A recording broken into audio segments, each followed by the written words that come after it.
ஐயா கௌசிகன் ஐயா ரெடிங்களா? ஆரம்பிக்கலாம். ஐயா வணக்கங்க. வணக்கம் சார். உங்க இமேஜ் கொஞ்சம் ஃபுல் ஆக்கிக்கணும். பின்னாடி பேக் சைடு கௌசிகன் ஐயா சொல்லுங்கய்யா. உங்க இமேஜ் பின்னாடி வால் பெருசா இருக்கு, முகம் கீழே இருக்கு. கொஞ்சம் கேமராவை கீழே டில்ட் பண்ணிடுங்க. அது வேணும். ஓகே ஓகே ஓகே, போதும் போதும். ரைட், சரி ஆரம்பிக்கலாம். நிகழ்ச்சி ஆரம்பிப்போம். சரிங்க.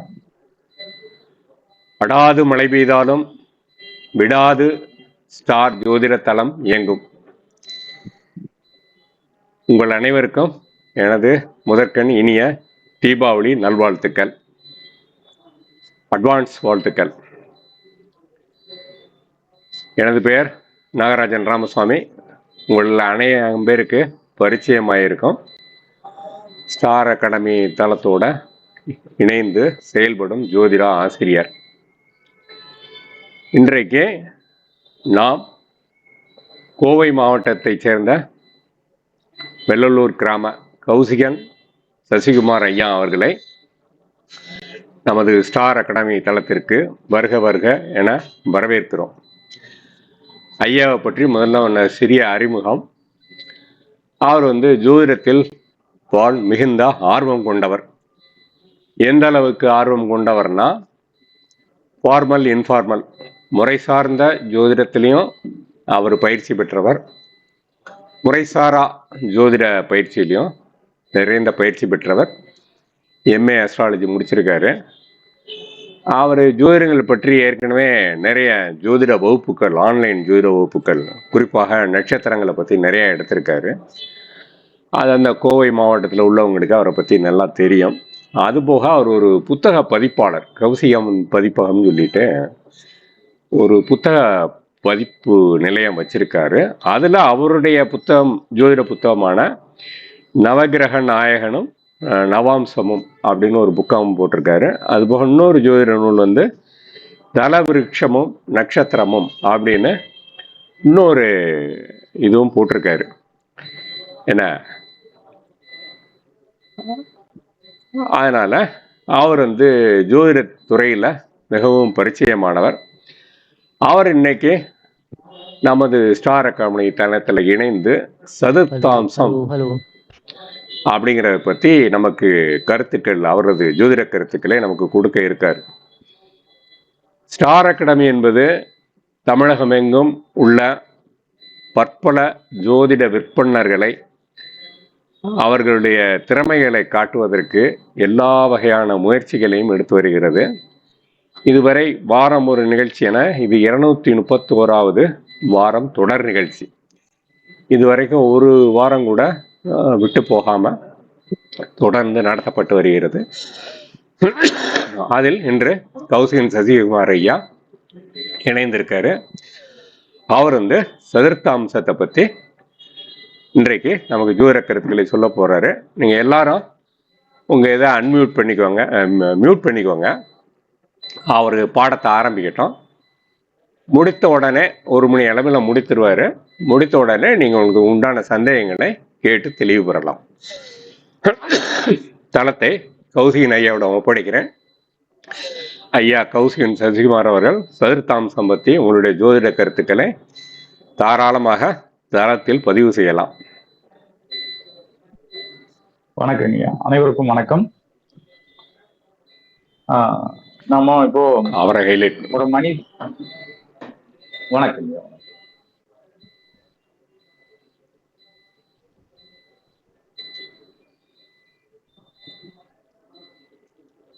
ஒவ்வொரு மனிதனுக்குமே அடிப்படை தேவைகள்ல வீடு அப்படிங்கிறது ரொம்ப ஒரு முக்கியமான ஒரு விஷயமா பார்க்கிறோம். அப்போ ஒரு மனுஷனுக்கு அந்த அசையா சொத்துக்கள் அப்படிங்கிறது, நம்மளுடைய அந்த இருப்பிடம் அப்படிங்கிறது, உறைவிடம் அப்படிங்கிறது ரொம்ப முக்கியம். இப்ப இந்த சதுர்தாம்சம் அப்படிங்கிறது ஒரு மனிதனுக்கு மிக தேவையான அந்த அசையா சொத்துக்களை பற்றிய வீடு, அந்த வீட்டோட கட்டமைப்பு, இந்த பூமி, காலி நிலம், இந்த வயல்வெளி, தோப்பு, விவசாயம் செய்யக்கூடிய பூமி, பூர்வீக சொத்து, அதுக்கப்புறம் சுயமா சம்பாரிச்சு வாங்கிய சொத்து, வெளிநாடு மூலமா அங்க ஏன் பண்ணிட்டு வந்து இங்க வெளிநாட்டு அந்த சம்பாத்தியத்துல கட்டின சொத்து, ஆக மொத்தம் அசையா சொத்துக்கள் அனைத்துமே நாம சதுர்தாம்சம் அப்படின்னு பாக்குறோம். அசையும் சொத்துக்கள் அப்படிங்கிறதுக்கு தனி வர்க்க சக்கரம். அசையாத சொத்துக்கள் அப்படிங்கிற இந்த நம்மளுடைய இருப்பிடம் சார்ந்த, நம்மளுடைய பூமி சார்ந்த, நிலம் சார்ந்த விஷயங்களை மட்டுமே சொல்லக்கூடிய ஒரு வர்க்க சக்கரம் தான் சதுர்தாம்சம் அப்படின்னு சொல்லக்கூடிய ஒரு வர்க்க சக்கரம். இந்த சதுர்தாம்சம் அப்படின்னா அந்த பேர்ல இருக்கு. இந்த சதுரம் அப்படின்னா 4 அப்படிங்கிறது, 4 பக்கங்கள் கொண்டது அப்படிங்கிறத நம்ம பார்க்கிறோம். இந்த சதுர்தாம்சம் அப்படிங்கிறது 4 பாகங்களா, இப்போ ஒரு ராசி கட்டம் இருக்கு அப்படின்னா அந்த ராசி கட்டத்தை நம்ம வந்து 4 பாகங்களா பிரிக்கிறோம். அதை வந்து நம்ம எப்படி பிரிக்கிறோம் அப்படின்னு பாத்தீங்கன்னா, இப்போ ஒரு ராசி கட்டத்தை எடுத்துட்டோம்னா 30 டிகிரி இருக்கு அப்படின்னா அந்த 30 டிகிரியை நம்ம 4ஆ பிரிக்கும் பொழுது 7 டிகிரி அந்த 30 கலை வரைக்குமே ஒரு பார்ட்டா வரும். அதுக்கப்புறம் 7 டிகிரி அந்த 30 கலைக்கு அப்புறமா அந்த 01 அப்படின்னு விகலைன்னு ஆரம்பிக்கும். அதுல இருந்து 15 டிகிரி வரைக்குமே 2வது பார்ட்டா வரும். 3வது பார்ட் அப்படிங்கிறது வந்து ஒரு 30 டிகிரி கொண்ட ஒரு ராசி கட்டத்துல 15.01 அப்படின்னு ஆரம்பிக்கும். 15 டிகிரி அந்த ஒரு கலையில வந்து ஆரம்பிச்சு 22 டிகிரி 30 கலை வரைக்குமே நாம 3வது பகுதியா பார்க்கிறோம். 22 டிகிரி 31 கலையிலிருந்து 30 டிகிரி வரைக்குமே நாம 4வது பாகமா நாம வந்து பார்க்கிறோம். இந்த 4 பாகங்களுக்குமே இந்த சனகாதி முனிவர்களுடைய பெயர் சனகா, சனந்தனா, சனத்குமாரா, சனதனா அப்படின்னு நாம 4 பகுதிகளுக்குமே வந்து நம்ம பெயர்கள் வைத்து அதை வந்து நம்ம பிரிக்கிறோம். இந்த முதல் பகுதியில இப்ப நம்ம கிரக அடைவு பார்க்கிறோம். இப்ப ராசி கட்டம் நம்ம கிட்ட இருக்கு, லக்ன புள்ளி, கிரக சாரங்கள் எல்லாமே நம்ம கிட்ட இருக்கு அப்படின்னா எந்த விதமான ஒரு ஏப்போ அல்லது சாப்ட்வேர் துணை இல்லாம நாமளே கணிப்பதற்குண்டான ஒரு கட்டமைப்பை பார்க்கிறோம். இப்போ லக்ன புள்ளியும் முதல் பகுதியில, அதாவது 0 டிகிரியில ஆரம்பிச்சு 7 டிகிரி 30 கலைக்குள்ள ஒரு லக்ன புள்ளியோ அல்லது ஏதாவது ஒரு கிரகமோ இருக்கும் பொழுது அந்த லக்ன புள்ளியோ அல்லது கிரகத்தையோ நாம சதுர்தாம்சத்துல எங்க போடணும் அப்படின்னு பார்த்தோம்னா, எப்படி நாம ஒரு கட்டத்தை வந்து 4 பங்குகளா 4 பாகமா நம்ம வந்து பிரிச்சோமோ அதே மாதிரி 12 கட்டத்தையும் நம்ம கேந்திர ஸ்தானங்களான 1, 4, 7, 10ன்னு நம்ம சொல்லுவோம் இல்லைங்களா?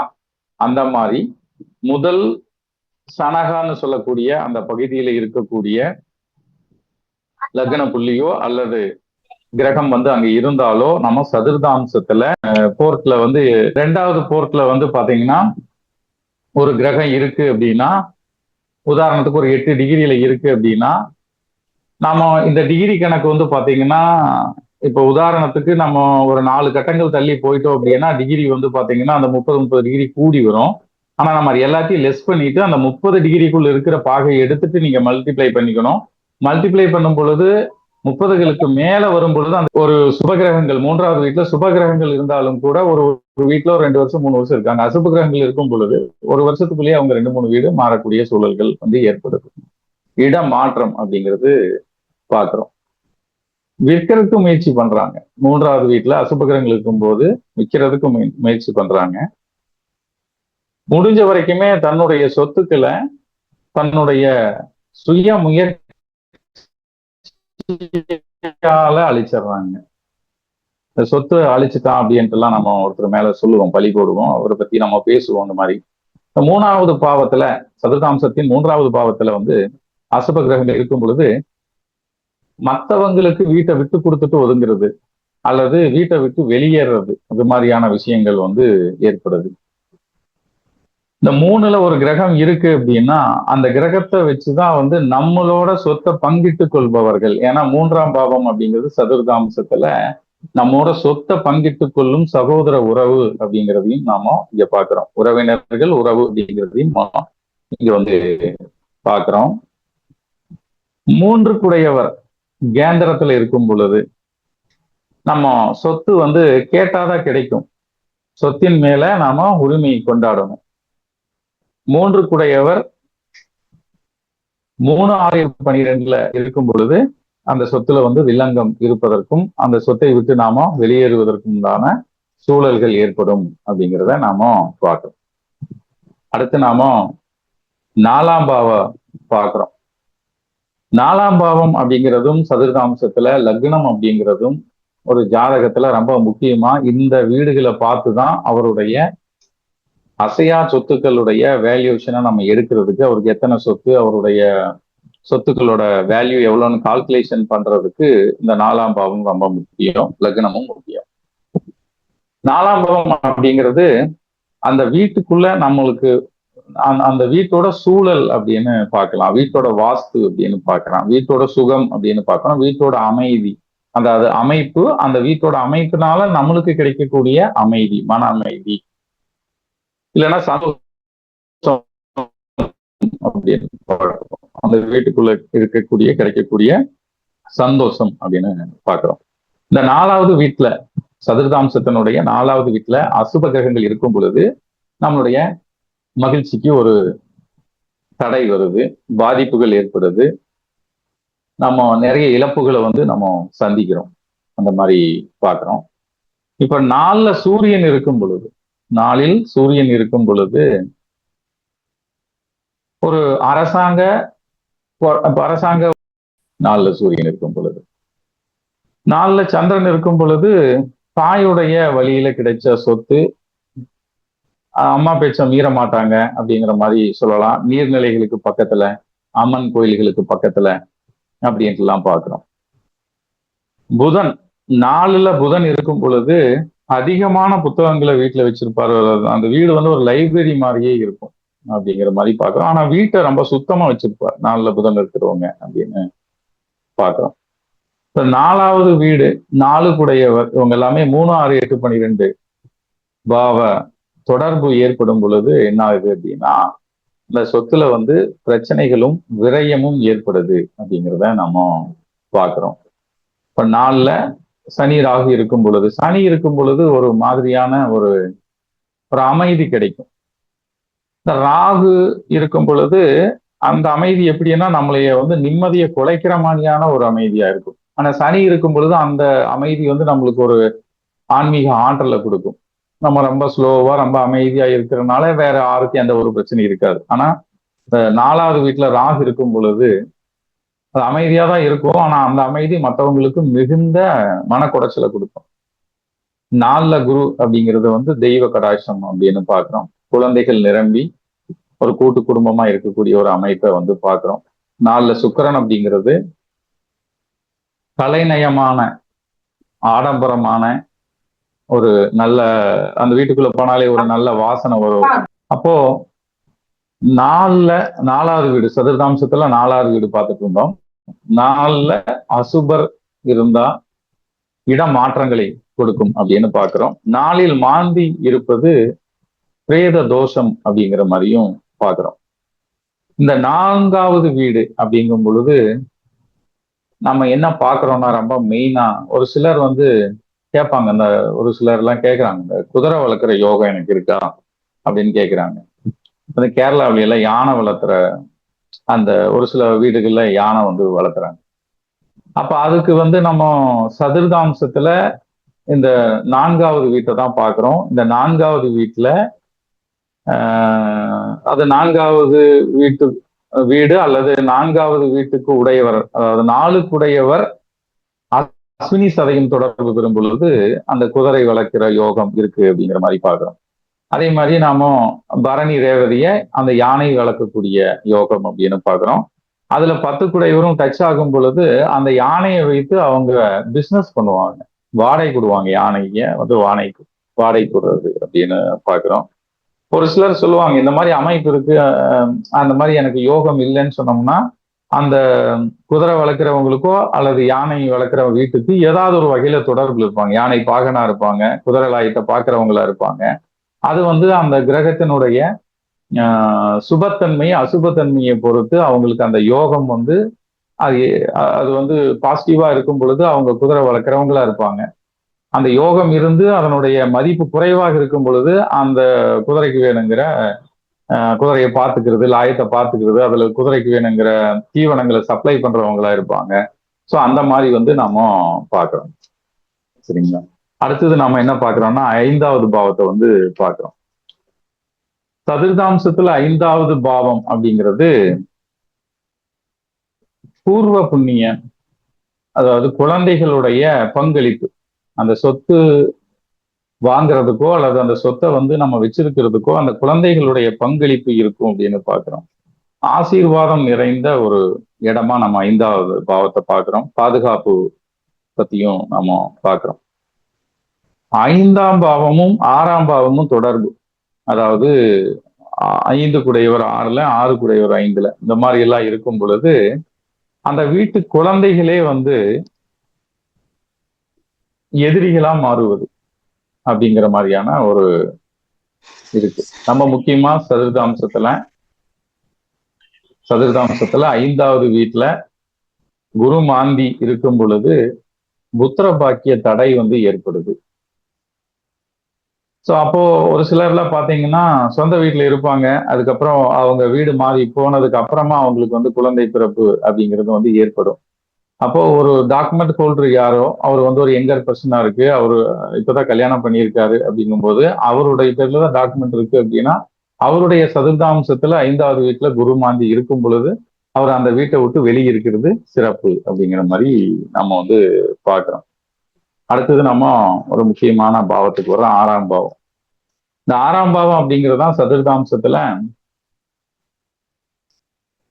இப்போ இது வரைக்கும் நம்ம சொத்துக்கள் அப்படின்னு பார்த்தோம். அந்த சொத்தின் மேல் இருக்கக்கூடிய விவாதங்கள், அந்த சொத்தின் மேல் இருக்கக்கூடிய வழக்கு, அந்த சொத்தின் மேல் இருக்கக்கூடிய கடன், அந்த வீட்டுக்குள்ள ஒரு பேஷண்டா இருக்கக்கூடிய நோயாளி, அந்த சொத்தின் மேல் இருக்கக்கூடிய நம்மளுக்கு சிரமங்கள், சோதனைகள் அப்படிங்கிறது தான் 6ஆம் பாவம். அதுக்கப்புறம் அந்த எவ்வளவுதான் ஒரு சிலர்லாம் பாத்தீங்கன்னா எவ்வளவு கஷ்டத்துல இருந்தாலும் அவங்க வீட்டுக்கு வேலைக்கு வருவாங்க. வீட்டுக்கு வேலைக்கு வருபவர்களும் அந்த 6ஆம் பாவத்தை குறிக்கும்.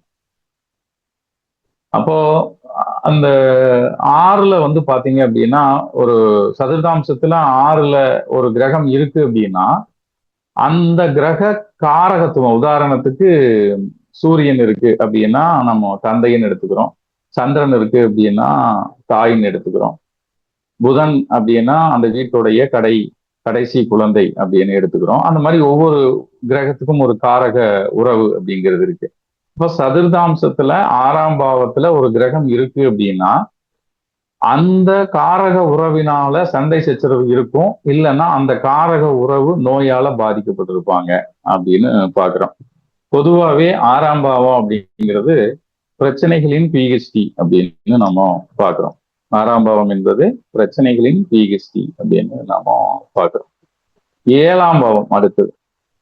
இந்த 7ஆம் பாவம் அப்படிங்கிறது நம்முடைய வாழ்க்கை துணையினால் கிடைத்த சொத்து, அதுக்கப்புறம் கூட்டு சேர்ந்து வாங்கக்கூடிய ஒரு சொத்து. ஒரு 2-3 பேர் சேர்ந்து ஒரு ப்ராப்பர்ட்டியை வாங்குறாங்க அப்படின்னா நம்ம 7ஆம் பாவத்தை ஆராய்ச்சி பண்ணி தான் முடிவுக்கு வரணும். வாணிபம் செய்து அதனால் வாங்கும் அல்லது விற்கும் சொத்துக்கள் அப்படிங்கிறத நம்ம 7ஆம் பாவத்துல சதுர்தாம்சத்தின் 7ஆம் பாவத்துல பார்த்தோம். இந்த 7ஆம் பாவம் அப்படிங்கிறது நம்ம ரியல் எஸ்டேட் தொழிலையும் குறிக்கும். 7ஆம் பாவத்துல சுபர்கள் இருக்கும் பொழுது இந்த 7ஆம் பாவங்கும் பொழுது நம்ம என்ன பார்க்கிறோம்னா அந்த சமுதாயம் நம்ம பத்தி என்ன நினைக்குது அப்படிங்கிறதா நம்ம ராசி காரகத்துவங்கள்ல பார்த்திருப்போம். சொசைட்டி, வாழ்க்கை துணை, பிசினஸ் பார்ட்னர், அப்புறமா இந்த சமுதாயம் நம்மளை பத்தி என்ன நினைக்குதுன்னு பார்ப்போம். அப்போ இந்த 7ல் சுபர், சதுர்தாம்ச 7வது வீட்டுல சுபர் இருக்கும் பொழுது நம்மை பற்றி பெருமையா பேசிக்குவாங்க. சதுர்தாம்சத்தின் 7ல் அசுபர்கள் இருக்கும் பொழுது நம்மை பற்றி வதந்திகள் பரவும், உண்மையே இல்லாத ஒரு வதந்திகள் பரவிட்டே இருக்கும் அப்படின்னு பாக்குறோம். 7ல் மாந்தி இருக்கும் பொழுது நம்ம கூட்டு சேர்ந்து ஒரு சொத்து வாங்குறோம்னா அந்த கூட்டாளி அவருக்கு டேமேஜஸ் இருக்கும். இறப்பு வரைக்குமே மரணம் கூட ஏற்படலாம், அல்லது மரணத்துக்கு உண்டான கண்டங்கள் வந்து ஏற்படலாம். அப்ப அந்த கூட்டு சொத்து வாங்கும் பொழுது ஒரு 2 பேர் சேர்ந்து வாங்குறோம் அப்படின்னா, சதுர்தாம்சத்துல 7ஆம் பாவத்துல எப்படி கிரகங்கள் இருக்கு அப்படின்னு பார்த்துட்டு நம்ம அவரை வந்து கூட்டாளியா சேர்த்துக்கணும். நம்மளுக்கு வீக்கா இருந்து அவருக்கு வந்து ஸ்ட்ராங்கா இருந்துச்சுன்னா நம்மளுக்கு பாதிப்பு ஏற்படுத்து அவருக்கு லாபமா போயிடும். ஸோ அந்த 7ஆம் பாவத்தை ஆராய்வு பண்ணி நம்ம ஒரு கூட்டு சொத்து வாங்கும் பொழுது சதுர்தாம்சத்தின் 7ஆம் பாவத்தை வந்து நம்ம கொஞ்சம் ஆய்வு பண்ணி வாங்கிக்கிறது நல்லது. அடுத்தது நம்ம 8ஆம் பாவத்துக்கு வரோம். இந்த 8ஆம் பாவம் என்பது சதுர்தாம்சத்தில் 8ஆம் பாவம் அப்படிங்கிறது பழைய வீடு, சொத்துக்களில் ஏற்படும் மாற்றங்கள் அப்படின்னு பார்க்கலாம். அது என்ன மாதிரியான மாற்றம்னா, ஒண்ணு அந்த சொத்தை வித்துட்டு நம்ம ஒரு புது சொத்து வாங்குறது, அல்லது அதை இடிச்சிட்டு நம்ம புதுப்பிக்கிறது. பூர்வீக சொத்தை புதுப்பித்தல் அப்படிங்கிற மாதிரி நாம பார்க்கிறோம். இந்த சதுர்தாம்சத்தின் 8ஆம் பாவத்துல அசுபர்கள் இருக்கும் பொழுது நாம வீட்டை விட்டு வெளியேறுதல் அப்படிங்கிறது காமனான ஒரு விஷயம். ஆனா எப்படி வெளியேறாங்க? ஒரு சிலர் சிறைச்சாலைக்கு போற கூட வாய்ப்புண்டு. ஒரு சிலர் வந்து நான் சினிமாவில் நடிக்க போறேன்னு சொல்லி போய் அங்க சோத்துக்கு இல்லாம ரொம்ப கஷ்டப்படுறது, அந்த மாதிரியான ஒரு பொதுவா சதுர்தாம்சத்தின் 8ஆம் பாவத்துல அசுபர்கள் இருக்கும் பொழுது வீட்டை விட்டு வெளியேறணும். ஆனா அது என்ன மாதிரி வெளியேறோம் அப்படின்றது, நல்லா இருக்கிறதுக்கு போறோமா, கஷ்டப்படுறதுக்கு போறோமா, அதை வந்து முடிவு செய்யறது 8ஆம் பாவத்தில் இருக்கக்கூடிய சுபர்களும் அசுபர்களும் தான். சரிங்களா? இந்த 8ஆம் பாவத்துல புதன் இருக்கிறவங்களுக்கு மட்டும் வந்து பாத்தீங்கன்னா கிஃப்டடு சொத்து கிடைக்கும். அதாவது ஒரு அவங்க மாமாவுக்கு வந்து குழந்தைகளே இல்லை, அதனால எனக்கு எழுதி வச்சுட்டாரு. எங்க பெரியம்மாவுக்கு குழந்தைகளே இல்லை, அவங்க எனக்கு எழுதி வச்சுட்டாங்க அப்படிங்கிற மாதிரி கிஃப்டட் ப்ராப்பர்ட்டி வந்து கிடைக்கக்கூடியது 8ல புதன் இருக்கிறவங்களுக்கு நிறைய பேர்த்துக்கு வந்து பாத்தீங்கன்னா அந்த மாதிரி வந்து சொத்துக்கள் வந்து கிடைச்சிருக்கு. சரிங்களா? அடுத்தது நம்ம 9ஆம் பாவத்துக்கு வரோம். சதுர்தாம்சத்தின் 9ஆம் பாவத்துக்கு வரோம். இது வந்து நாம பாக்கியம் அப்படின்னு சொல்லுவோம் ராசி கட்டத்துல. இங்க வந்து பூர்வ புண்ணியத்தால நம்மளுக்கு கிடைக்கக்கூடிய சொத்துக்கள்.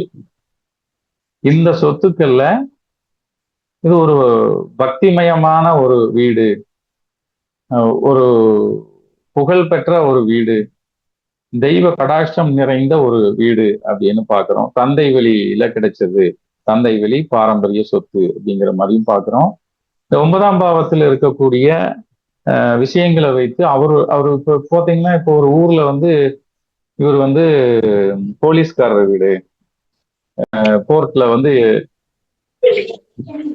2வது போர்ட்ல வந்து பாத்தீங்கன்னா ஒரு கிரகம் இருக்கு அப்படின்னா, உதாரணத்துக்கு ஒரு 8 டிகிரியில இருக்கு அப்படின்னா, நாம இந்த டிகிரி கணக்கு வந்து பாத்தீங்கன்னா இப்ப உதாரணத்துக்கு நம்ம ஒரு 4 கட்டங்கள் தள்ளி போயிட்டோம் அப்படின்னா டிகிரி வந்து பாத்தீங்கன்னா அந்த 30 டிகிரி கூடி வரும். ஆனா நம்ம எல்லாத்தையும் லெஸ் பண்ணிட்டு அந்த 30 டிகிரிக்குள்ள இருக்கிற பாகையை எடுத்துட்டு நீங்க மல்டிப்ளை பண்ணிக்கணும். மல்டிப்ளை பண்ணும் பொழுது 30களுக்கு மேல வரும் பொழுது அந்த இது வந்து எம்எல்ஏ வீடு, இது எம்பி வீடு, இது வந்து சுதந்திர போராட்ட தியாகியோட வீடு, அந்த மாதிரி அந்த புகழ், கௌரவம், அந்த பெயர், அதை நிலைநாட்டக்கூடிய ஒரு சில விஷயங்களை நாம இந்த 9ஆம் பாவத்தை வைத்து நாம எடுக்கலாம். சரிங்களா? இப்போ நம்ம சதுர்தாம்சத்தினுடைய 10ஆம் பாவத்துக்கு வந்து போறோம். சதுர்தாம்சத்தின் 10ஆம் பாவம். இப்ப நம்ம முதல்ல பார்த்தோம், சதுர்தாம்சத்துல லக்னத்தை பார்க்கும்போது என்ன சொல்லணும்னா, வீடு வாங்குவதற்குண்டான எண்ணம், ஆரம்பம், அஸ்திவாரம், அடித்தளம் போடுறோம் அப்படின்னு பேசணும் இல்லைங்களா? இந்த 10ஆம் பாவம் தான் வீடு கட்டுதல். இந்த 10ல் இருக்கக்கூடிய கிரகங்களை வைத்துதான் ஒருத்தர் வந்து அந்த வீடு எப்படி கட்டுறாரு, அவரே வந்து பண்றாராம், இல்ல என்ஜினியர் வச்சு பண்றாரா, இல்ல அவரே ஆட்களை வைத்து மேஸ்திரிகளை வைத்து பண்றாராம், கான்ட்ராக்ட் விட்டுறாராம் அப்படிங்கிற மாதிரியான, இல்ல ரெடிமேடு வீடை வாங்குறாராம், கட்டின வீட்டை வாங்குறாராம், இல்ல பூமி வாங்கி இவரே கட்டுறாராம்.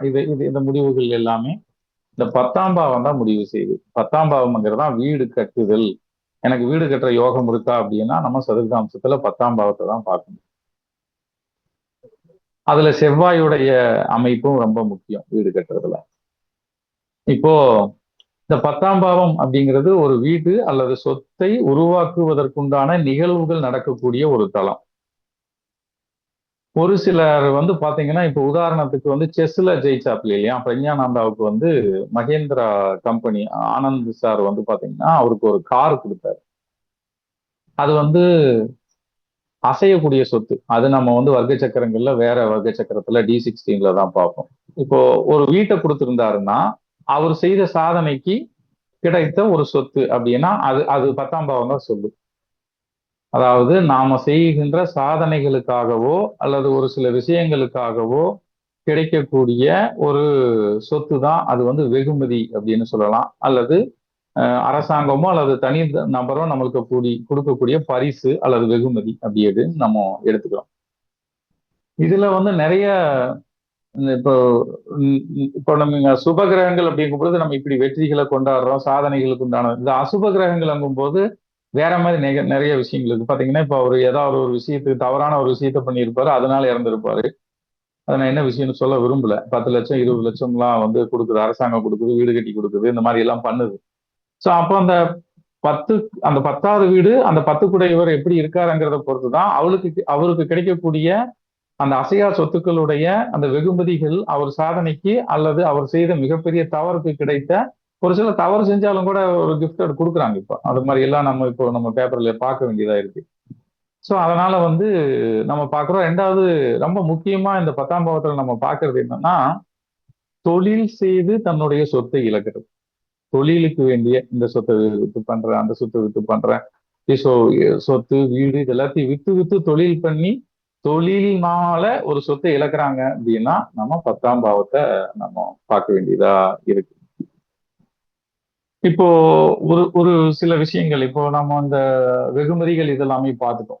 அரசாங்கத்தினால பறிக்கப்படக்கூடிய விஷயத்தையும் நம்ம 10ல தான் பார்க்கிறோம். 10ல் சூரியன் செவ்வாய் இருக்கும் பொழுது ஒரு அரசாணை வரும். இங்க நாங்க பாலம் கட்டுறோம், இங்க பைபாஸ் ரோடு போகுது, இங்க ஏர்போர்ட் வருது, இங்க வந்து தண்டவாளம் வருதுன்னு சொல்லிட்டு நம்மளுடைய சொத்தை கவர்மெண்ட் எடுத்துக்கும். அதற்குண்டான தொகை கொடுக்கும். ஆனா அது மார்க்கெட் வேல்யூ விட ரொம்ப கம்மியா கைட்லைன் வேல்யூ தான் கொடுப்பாங்க. அதை வாங்கிட்டு நாம கம்முன்னு போயிடணும். அப்போ 10ஆம் பாவத்துல சூரியனோ செவ்வாயோ இருக்கும் பொழுது அரசாங்க ஆணையினால் அதை நம்ம ஒண்ணுமே பண்ண முடியாது. அரசாங்கத்தை எதிர்த்து நம்ம கேஸ் போட்டு ஜெயிக்கிறதுங்கிறது ரொம்ப ரொம்ப கஷ்டம். கோயம்புத்தூர்ல கூட இங்க ஏர்போர்ட்டை விரிவு பண்றேன் அப்படின்னு சொல்லிட்டு SHS காலனியில் இருக்கக்கூடிய 100க்கும் மேற்பட்ட குடும்பங்களை வந்து காலி பண்ண சொன்னாங்க. அவங்க எல்லாரும் சேர்ந்து அரசாங்கத்துக்கு எதிராக கேஸ் எல்லாம் போட்டு ஒன்றும் முடியல. அந்த கேஸ் இப்ப நடக்குதா முடிஞ்சிருச்சுன்னு கூட தெரியல. கிட்டத்தட்ட ஒரு 10 வருஷமா நடக்குது. சோ அதனால அந்த அரசாங்க ஆணையினால் சொத்தை இழத்தல் அப்படிங்கிறது நம்ம சதுர்தாம்சத்தினுடைய 10ஆம் பாவத்துல. சோ அதாவது தொழில் செய்து சொத்தை இழக்கிறது, அரசாங்க ஆணையினால சொத்தை இழக்கிறது, நம்ம செய்யற சாதனைக்காக அரசாங்கம் கொடுக்கக்கூடிய வெகுமதி, நாம செய்த ஒரு பாவ செயலால அந்த நபர் இறந்து கூட போயிருக்கலாம், ஆனா அந்த குடும்பத்துக்கு ஒரு சொத்து கிடைக்கும். சோ இந்த மாதிரி அனைத்து விஷயத்தையுமே நீங்க வந்து 10ஆம் பாவத்தை வைத்து நம்ம பார்க்கலாம். அடுத்து நம்ம 11ஆம் பாவத்துக்கு வரோம். 11ஆம் பாவம் அப்படிங்கிறது நம்ம கிட்ட இருக்கிற சொத்தால கிடைக்கக்கூடிய லாபம், வாடகை வருமானம் அப்படின்னு சொல்றோம். இப்ப உதாரணத்துக்கு அவருக்கு வந்து 11 சதுர்தாம்சத்தின் 11 குடையவருக்குண்டான தசாபுத்தி அந்தரம் ஏதாவது ஒண்ணு நடக்கும் பொழுது அவர் சொத்தை வித்தாரு அப்படின்னா அது வந்து ஒரு கோடிக்கு தான் போகும்னா அந்த சொத்து 1.5 கோடிக்கு ஒருத்தர் வாங்குறதுக்கு தயாரா இருப்பார். சோ அது வந்து என்ன சொல்றது அப்படின்னா இங்க வந்து வேல்யூ அப்படின்னு பாக்குறோம், மிகப்பெரிய லாபம் அப்படின்னு பாக்குறோம்.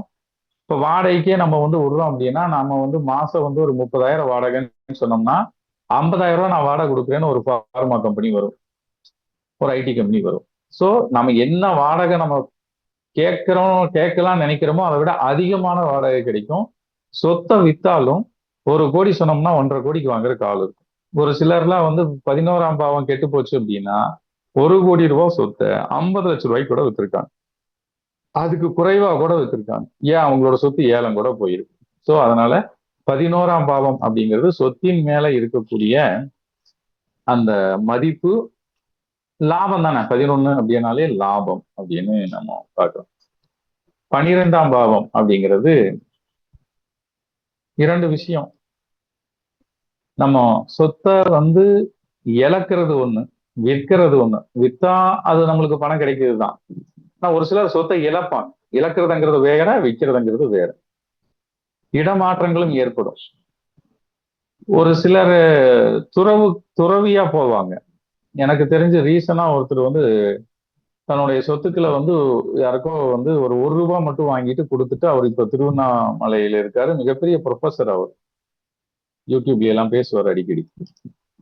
சோ அது துறவு வாழ்க்கை, சொத்துக்களை இழந்துட்டு துறவு வாழ்க்கைக்கு போறது. இது வந்து சுப கிரகங்கள் வந்து 12வது வீட்டுல 12ஆம் பாவத்துல இருக்கும் பொழுது வந்து பாத்தீங்கன்னா புதுசா வீடு கட்டுறது, வாங்குறது இதெல்லாம் எப்படி நடந்திருக்கும்னா, இன்னொரு வீட்டை வித்துட்டு வந்து இன்னொரு சொத்தை விற்று இங்க புதிய வீட்டை கட்டுறது. இந்த 12ஆம் பாவத்துல சுப கிரகங்கள் இருந்தா. அசுப கிரகங்கள் இருக்கும் பொழுது என்னன்னா, சுப கிரகங்கள் இருந்தாலாவது அந்த சொத்தை வித்து இன்னொரு வீடு கட்டின மாதிரி இருக்கும், வேல்யூ கம்மியோ ஜாஸ்தியோ. ஆனா அசுப கிரகம் இருந்துச்சுன்னா அந்த சொத்தை வித்துட்டு அதை தேவையில்லாம செலவு பண்ணி இன்னொரு சொத்தை உருவாக்கம் பண்ணாம அந்த பணம் காணாம போயிடும். 12ல சுக்கிரன் ராகு இருந்துச்சு அப்படின்னா அதை பத்தி நம்ம சொல்ல வேண்டியது இல்லை. டேஸ் டேஸ் டேஸ் அது சொல்ல முடியாது. அப்போ ஒரு சதுர்தாம்சத்துல நாம இந்த அசையா சொத்துக்களை பற்றி நாம பார்க்கும் பொழுது, இப்போ கேட்பாங்க, சார் எந்த டயத்துல எனக்கு வீடு வாங்கினா அல்லது சொத்து வாங்கினா நிலைக்கும் அப்படிங்கிற மாதிரி ஒரு கேள்வி வருது அப்படின்னா, நாம ஒரு ஒரு விஷயங்களை மட்டும் சொல்லலாம். சதுர்தாம்சத்துல இப்ப லக்னத்திலேயோ அல்லது 4வது வீட்லயோ வக்ர கிரகங்கள் இருக்கும் பொழுது அந்த வக்ர கிரகங்களுடைய தசாபுத்தி அந்தர காலங்கள்லாம் வாங்க வேண்டாம்.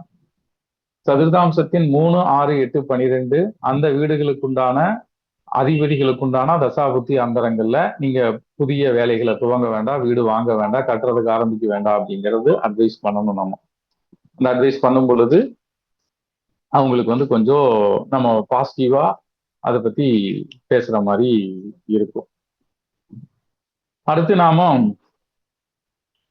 ஒரு சில விஷயங்களை பார்ப்போம். லக்னத்துல சூரியன் அப்படின்னு பார்க்கிறோம். லக்னத்துல சூரியன் இருந்தா அப்படின்னு பார்க்கும் பொழுது, அந்த லக்னத்துல சூரியன் இருந்தா அந்த வீட்டோட அமைப்பு எப்படி இருக்கும்னா, ஒளி நிறைந்த, வெளிச்சம் நிறைந்த, பிரகாசமான ஒரு வீடு அப்படின்னு பார்க்கிறோம். நல்ல உயர்ந்த மாடிகள் கொண்ட ஒரு வீடு அப்படின்னு பார்க்கிறோம். நல்ல லட்சணமா இருக்கக்கூடிய ஒரு வீடு அப்படிங்கிற மாதிரி நாம பார்க்கிறோம். அதே போல நாம லக்னத்துல சந்திரன் அப்படின்னு பார்க்கிறோம். லக்னத்துல சந்திரன் அப்படின்னு நாம பார்க்கும் பொழுது ஒரு என்ன சொல்றது அப்படின்னா, அந்த வீட்டுல வசிக்கிறவங்க எல்லாருமே பாசம் நிறைந்தவர்கள். அந்த வீடே ஒரு குளிர்ச்சியா, ஒரு சாஃப்டா, ஒரு என்ன சொல்றதுன்னா மன அமைதியும் ஒரு மன அழகும் நிறைந்த ஒரு வீடாக இருக்கும் அப்படின்னு நாம பார்க்கிறோம். அது குறிப்பா நம்ம என்ன சொல்லலாம் அப்படின்னா, அன்னை அருள் நிறைந்த வீடு அப்படிங்கிற மாதிரி சொல்லலாம். அமைந்து நிறைந்த வீடு, ஒரு நீர்த்தன்மை நிறைந்த ஒரு குளிர்ச்சியான ஒரு வீடு அப்படிங்கிற மாதிரி நாம வந்து பார்க்கிறோம். அதே போல நாம லக்னத்துல செவ்வாய் இருக்கு, சதுர்தாம்ச லக்னத்துல செவ்வாய் இருக்கு அப்படின்னு பார்க்கும் பொழுது உறுதியான வலிமை நிறைந்த ஒரு வீடு, அஸ்திவாரமும் பில்டிங்கும் ரொம்ப ஸ்ட்ராங்கு அப்படி நிறைய காமெடியெல்லாம் வருது. ஸோ அப்படி பார்க்கும்போது இந்த லக்னத்துல சதுர்தாம்சத்துல செவ்வாய் இருக்கும் பொழுது அடித்தளமும் மேல்தளமும் அந்த வீடு ரொம்ப உறுதியானது அப்படின்னு பார்க்கிறோம். வலுவானது, உழைச்சு சம்பாரிச்சு தன்னோட வீரத்தால வேகமான துரிதமான முடிவுகள்னால ஒரு வீட்டை வந்து அவரு உருவாக்கி இருப்பாரு. அது ஒரு அக்னியை வெளிப்படுத்தும் ஒரு வீடாகத்தான் இருக்கும். அங்க இருக்கிறவங்களுடைய பேச்சுக்களோ அல்லது அவங்களோட ஒரு சில துரிதமான முடிவுகளோ மற்றவங்களுக்கு கொஞ்சம் பாதிப்பை தரக்கூடியதா தான் இருக்கும் அப்படின்னு பார்க்கிறோம். சதுர்தாம்ச லக்னத்துல புதன் அப்படின்னு பார்க்கிறோம். இந்த புதன்னாலே அங்க வந்து புத்தி வித்தை வந்துடும் இல்லையா? அறிவும் இனிமையும் மகிழ்ச்சியும் உள்ள ஒரு தெளிவான வீடு. இப்ப புதன் அப்படின்னாலே நம்ம ராசி கட்டத்துல காரகத்துவங்களை பார்க்கும் பொழுது மதில் நீர் மேல் நிற்கும் பூனை, ஒரு தெளிவில்லாதது, ஆணும் இல்ல பெண்ணும் இல்லன்னு பார்ப்போம். ஆனா சதுர்தாம்சத்தை பொறுத்தளவு புதன் வந்து ஒரு தெளிவான ஒரு வீடு, அறிவு நிறைந்த, அறிவில் ஒரு நிறைந்தவர்கள் வாழும் வீடு, பேச்சு திறன் கொண்டவர்கள் அப்படின்னு பார்க்கிறோம். புத்திசாலித்தனம், கணிதர்கள், அதாவது கணக்குல வந்து வித்தகர்களா இருக்க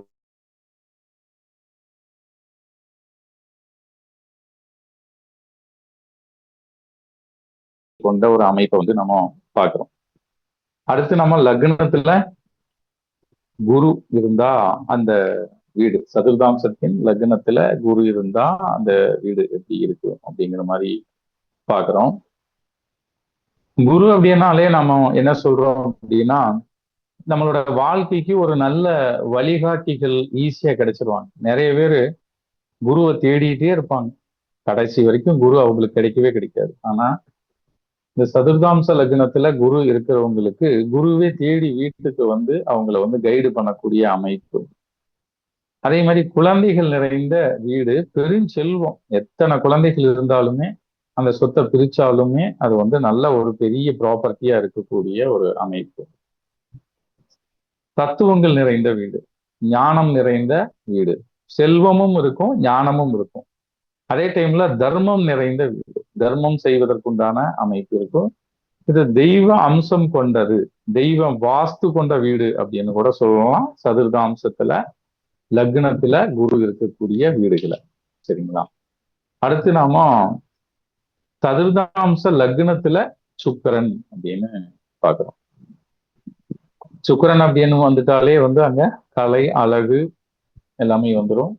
பெண்களுடைய ஆதிக்கம், பெண்களுடைய அருள் நிறைந்த ஒரு விஷயமா ஒரு வீடா பாக்குறோம். செல்வ நிம்மதி கொண்ட வீடு. நிம்மதிங்கிறது இங்க ரொம்ப முக்கியம். சுக்கிரன் அப்படிங்கிறது சுகம் நிறைந்த வீடு, வாசனை மிகுந்த வீடு, ஒரு லக்ஷ்மி கடாட்சம் கொண்ட ஒரு வீடு அப்படின்னு பாக்குறோம். இது முக்கியமா வந்து சதுர்தாம்ச லக்னத்துல சுக்கிரன் இருக்கிறது அப்படிங்கிறது ஒரு அருமையான ஒரு அமைப்பா வந்து நாம பாக்குறோம்.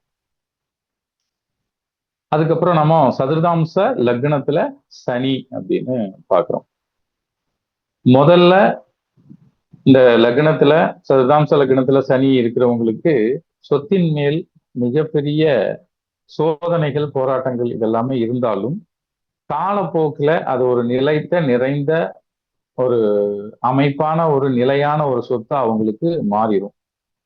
ஆனா கண்டிப்பா இவங்க எவ்வளவு சொத்துக்கள் இருந்தாலும் தன்னுடைய உழைப்பால் கிடைக்கக்கூடிய அந்த அனுபவத்தை மற்றவங்களுக்கு வந்து கொடுத்துட்டே இருப்பாங்க. எவ்வளவு சொத்து இருந்தாலுமே அவங்க வந்து சம்பாதிக்கிறத நிறுத்த மாட்டாங்க, உழைப்பை நிறுத்த மாட்டாங்க. அவங்களுடைய அனுபவத்தை மற்றவங்களுக்கு கொடுத்துட்டே தான் இருப்பாங்க. அமைதியான வீடு. அமைதியன்னா அங்க தைரியம் இல்லைன்னு சொல்ல முடியாது, தைரியமும் இருக்கும், ஒழுக்கமும் இருக்கும். குறிப்பா இந்த சதுர்தாம்ச லக்னத்துல சனி இருக்கிறவங்க வேலை, கடமை, சேவை இதை தொடர்ந்து செய்யறாங்க. என்ன சொல்றது, கர்ம பலம் நிறைந்த ஒரு வீடா அப்படியா நாம பாக்குறோம் சதுர்தாம்சத்துல லக்னத்துல சனி இருக்கும் பொழுது. அடுத்து நாம சதுர்தாம்ச லக்னத்துல ராகு. இது என்ன சொல்றோம் அப்படின்னா மர்மம் மிகுந்த அப்படிங்கிறோம். மர்மம் மிகுந்தன்னா ரொம்ப மோசமா இல்ல, புதுமையான வீடுகளும் இருக்கு, நவீனமான வீடுகளும் இருக்கு. வெளிநாட்டு பணத்துல இருந்து கொட்டி கொட்டி கட்டின ஒரு வீடாவும் நம்ம வந்து பாக்குறோம். சொத்து நிறைய இருக்கும், ஆனா அங்க நிம்மதி இருக்கா அப்படின்னு பாத்தீங்கன்னா அது கொஞ்சம் கேள்விக்குறிதான். பரிமாணங்கள் நிறைந்த ஒரு வீடு, நவீன தொழில்நுட்பங்கள் கொண்டது, எலக்ட்ரிக் சாமானங்களை நிறைஞ்சு கிடக்கும். அவங்கள வந்து தொழில்நுட்பத்துல மிஞ்ச முடியாது. ஆன்மீகம் இருக்கும், அது ஒரு மாதிரி மாயை கலந்த ஆன்மீகமா இருக்கும். வந்து நம்ம மாய வாஸ்து அப்படிங்கிற மாதிரி கண்ணுக்கு தெரிவது ஒன்னா இருக்கும், அது ஆன்மீகத்துல வேற ஒன்னா இருக்கும், ஆழ்ந்த அனுபவத்துல அது வேற ஒன்னா தெரியும்.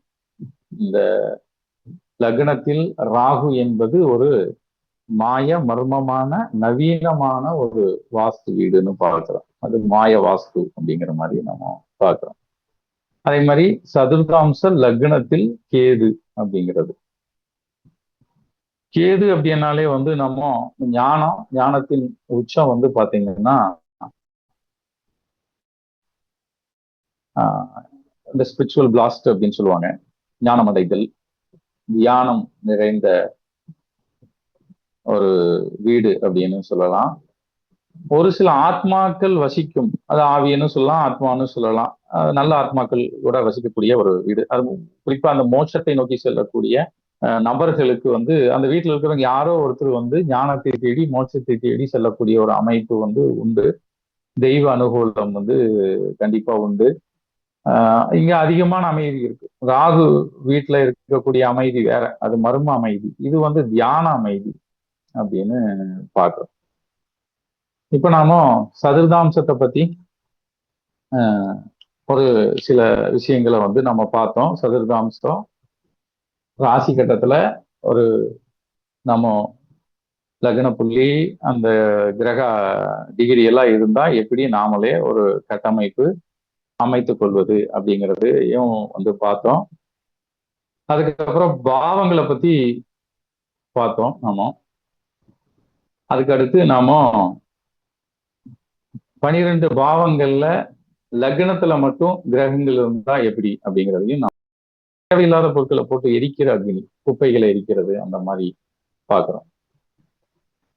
அதுக்கப்புறம் நம்ம வீட்டுல வளர்க்கக்கூடிய கால்நடைகள், வாகனங்களை இது எல்லாத்தையுமே குறிக்கும். இன்னும் நிறைய விஷயங்கள் இருந்தாலும் நவரத்தினங்கள்ல வந்து இது பவளம், நவதானியங்கள்ல துவரம் பருப்பு, உயிர் காரகத்துல இளைய சகோதரம், உலோகத்துல செம்பு, விலங்குகள்ல ஆடு, நாய், சேவல், கோழி. சரிங்களா? இதை வந்து பார்க்கிறோம். அடுத்தது வந்து புதன், பச்சை நிறத்தை குறிக்கும், கரும்பச்சையை குறிக்கும். புதனுக்கு ஏது சேர்ந்துச்சு அப்படின்னா சாம்பல் கலர் அப்படிங்கிறோம். புதன் வந்து கடவுள்கள்ல சைவத்துல அர்த்தநாரீஸ்வரராகவும் வைணவத்துல விஷ்ணுவாகவும் பார்க்கிறோம். சரிங்களா? ஆண் ராசியில இருந்தா சுத்தியும்னா, பெண் ராசியில இருந்தா நாம வந்து பால திரிபுர சுந்தரியா பார்க்கிறோம். ஆண் ராசியில இருந்தா சுத்தியும்னா புத்தரையும் பார்க்கிறோம். பெண் ராசியில இருந்தா பால திரிபுர சுந்தரி அப்படிங்கிறதையும் நாம வந்து பார்க்கிறோம். புதன் அப்படின்னாலே வந்து பால திரிபுர சுந்தரி, வாழை அப்படிங்கிறோம், குமரி அப்படிங்கிறோம். மதுரை மீனாட்சியும் புதன் தான். அதுக்கப்புறம் இந்த புதனை வந்து நம்ம எப்படி பார்க்கலாம் அப்படின்னா, அந்த சினிமா ஃபீல்ட எடுத்துட்டீங்க அப்படின்னா பேக்ரவுண்ட்ல வேலை செய்யறோம், திரைக்கதை வசனம் எழுதுறவங்க, அதுக்கப்புறம் இந்த காமெடி ட்ராக் எழுதுறவங்க, இது எல்லாமே வந்து புதன் தான். சதுதாம்சத்தை பொறுத்தளவு இந்த மாதிரி ஒரு தன்மை வந்து நான் வந்து எடிட்டர் ஆக முடியுமானா கேது வலுவா இருக்கணும். திரைக்கதை ஆசிரியர் ஆக முடியுமா அப்படின்னு கேட்கும் பொழுது புதன் வந்து வலுவா இருக்கணும். அவங்க வந்து பிரசன்ட் ஆகி அவங்க ஒரு நடிகையா ஒரு நடிகரா வெளிப்படணும்னா சுக்கிரன் நல்லா இருக்கணும், சுக்கிரனும் நல்லா இருக்கணும், ராகுவும் நல்லா இருக்கணும். ஸோ அந்த மாதிரி வந்து இது வந்து திரைக்கதை வசனத்தை குறிக்கக்கூடியது புதன் அப்படின்னு பார்க்கிறோம். நவரத்தனங்கள்ல வந்து பச்சை மரகதம் அப்படின்னு பார்க்கிறோம். நவதானியங்கள்ல பச்சை பயிறு, இளைய சகோதரி, தாய் மாமன் உயிர் காரகத்துவத்துல, உலோகத்துல வந்து பித்தளை, விலங்குகள்ல வந்து பூனை, அணில், கிளி அப்படின்னு பார்க்கிறோம். இது எதுக்காக நம்ம இந்த விலங்குகள்லாம் பார்க்கிறோம்னா, ஒரு சிலர் வந்து செல்ல பிராணி வளர்த்துவாங்க வீட்டுக்குள்ள, அது பெட்ரூம் வரைக்கும் வரும், கிச்சன் வரைக்கும் வரும். அதுக்கப்புறம் ஒரு சிலர் வீட்டுக்கு வெளியே வந்து இப்போ ஒரு மாட்டுக்கொட்டை இருக்குன்னா காவலுக்காக காவல் நாய்கள் வளர்த்துவாங்க.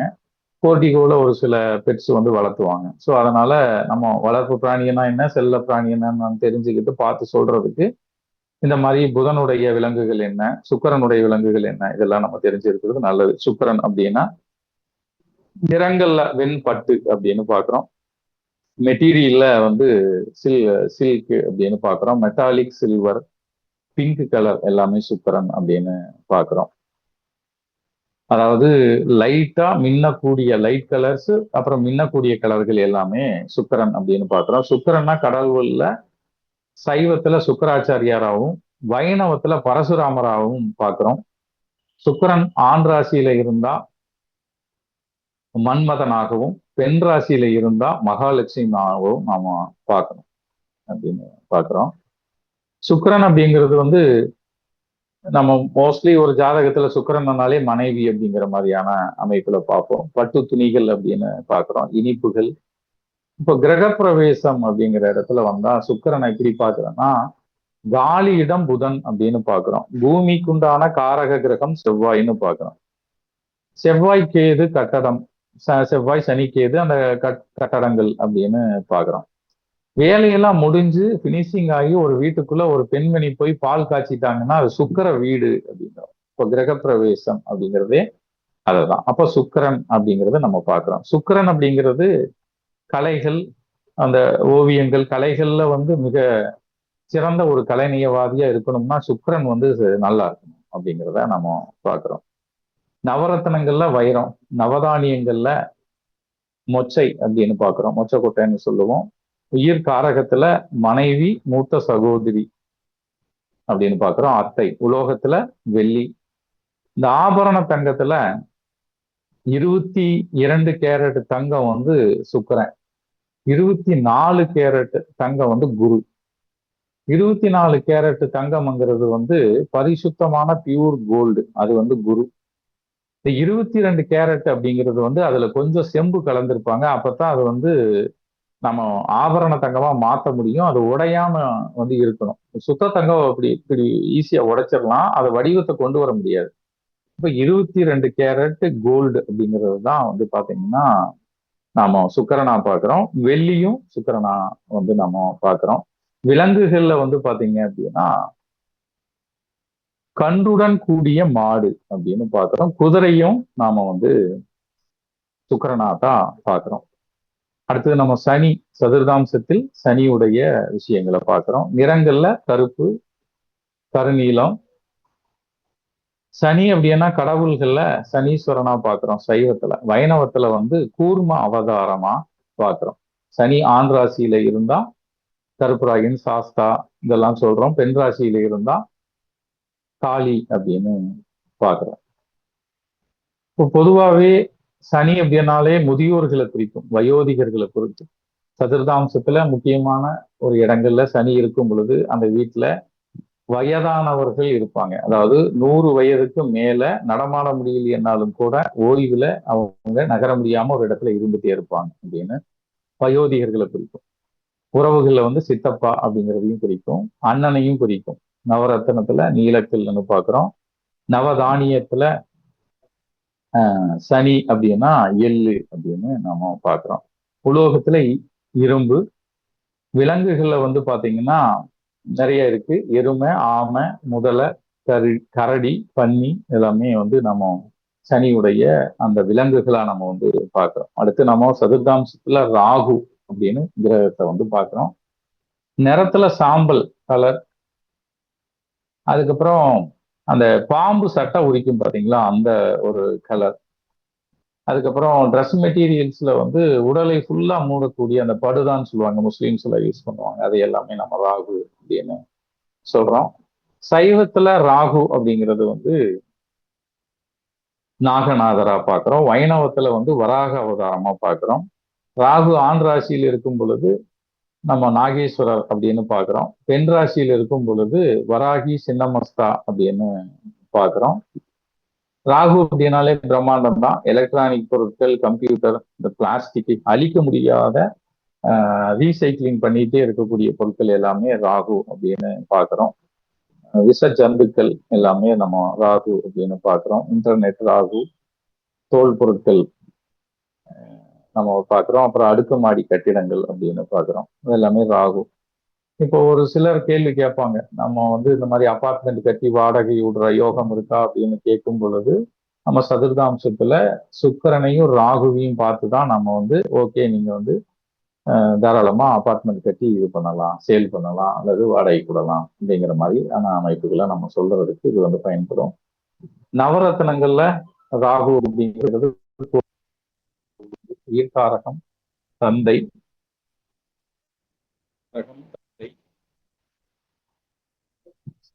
ராகு அப்படிங்கிறது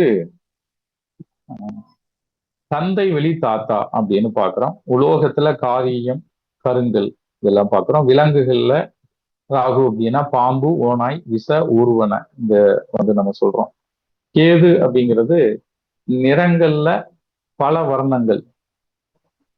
அதாவது ராகு அப்படின்னா கோடு போட்ட சட்டைம்பாங்க, கேது அப்படின்னா கட்டம் போட்ட சட்டைம்பாங்க. இந்த மாதிரி குட்டி குட்டி கட்டங்கள் போட்டிருந்தா அது வந்து நம்ம கேதுவை குறிக்கும். வலை பின்னல்கள், கொசு வலை இது எல்லாத்தையும் நம்ம கேதுவா பார்க்கிறோம். கேது அப்படிங்கும் பொழுது சைவத்துல விநாயகரா பார்க்கிறோம். வைணவத்துல மச்சாவதாரமா பார்க்கிறோம். கேது ஆண் ராசியில அப்படின்னா விநாயகரை குறிக்கும், கணபதி. பெண் ராசியில அப்படிங்கும் பொழுது சாமுண்டீஸ்வரியை குறிக்கும், தூமாவதியும் குறிக்கும். இந்த கேது அப்படின்னாலே வந்து இப்போ உதாரணத்துக்கு நம்ம உடம்புல இருக்கக்கூடிய முடி வந்து பாத்தீங்க அப்படின்னா சனின்னு சொல்லுவாங்க. அது நம்ம உயிர் இருக்கும் பொழுது இருக்கக்கூடிய முடி சனி. உயிர் அற்ற முடி நம்ம தலையிலிருந்து கீழே விழுந்துருச்சுன்னா அதுக்கு பேரு கேது அப்படிங்கிறோம். கேது அப்படின்னா அந்த கயிறு, மீன்பிடி வலை, சிலந்தி வலை, கொசு வலை, எலக்ட்ரானிக் சிறிய சிறிய எலக்ட்ரானிக் பொருள் எல்லாம் கேது.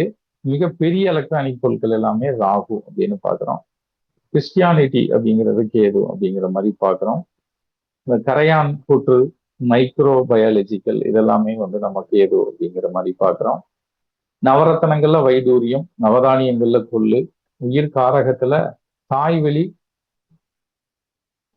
தாய்வெளி தாத்தா அப்படின்னு பாக்குறோம். உலோகத்துல மைக்கா, துருக்கள், விலங்குகள்ல சிறிய விஷ ஜந்துக்கள், இந்த குளவி, தேனி, பூரான், புழுக்கள், அட்டை இதெல்லாமே நம்ம கீரிப்பிள்ளை இதெல்லாமே வந்து நம்ம கிரகங்கள்ல வந்து கேதுவா வந்து பாக்குறோம். இப்போ நம்ம சதுர்தாம்சத்துல கிரகங்களின் நிலை அப்படின்னு நம்ம பார்த்தோம். அடுத்து நம்ம சதுர்தாம்சத்துல ராசிகள் அப்படின்னு பார்க்கிறோம். சதுர்தாம்சத்துல ராசிகள் அப்படின்னு பார்க்கிறோம்.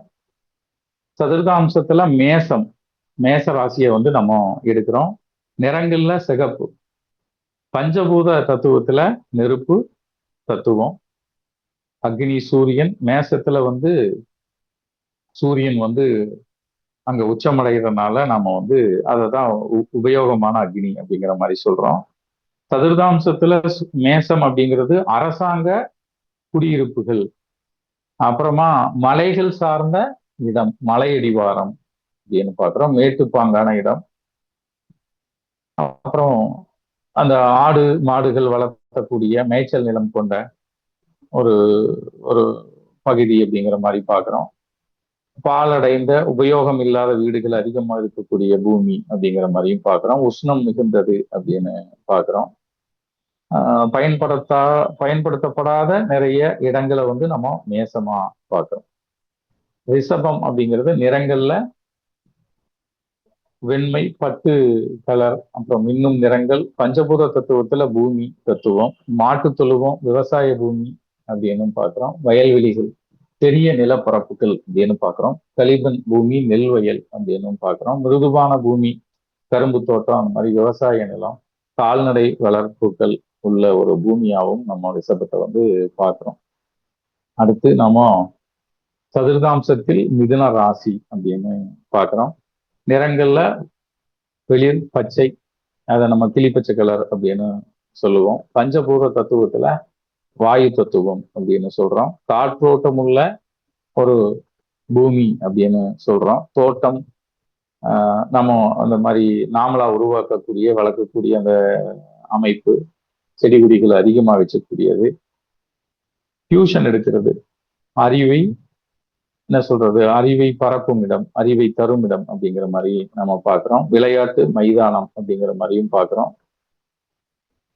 அதே மாதிரி மிதுனம் அப்படிங்கிறது வந்து அடுக்குமாடி கட்டடங்கள், இந்த மால் இதெல்லாமே. இப்போ உதாரணத்துக்கு கோயம்புத்தூர்னா புரோசான் மால், ப்ரூக்ஃபீல்டு, அந்த ஃபன் மால் இதெல்லாமே வந்து மிதுனம் அப்படிங்கிற மாதிரி பார்க்கிறோம்.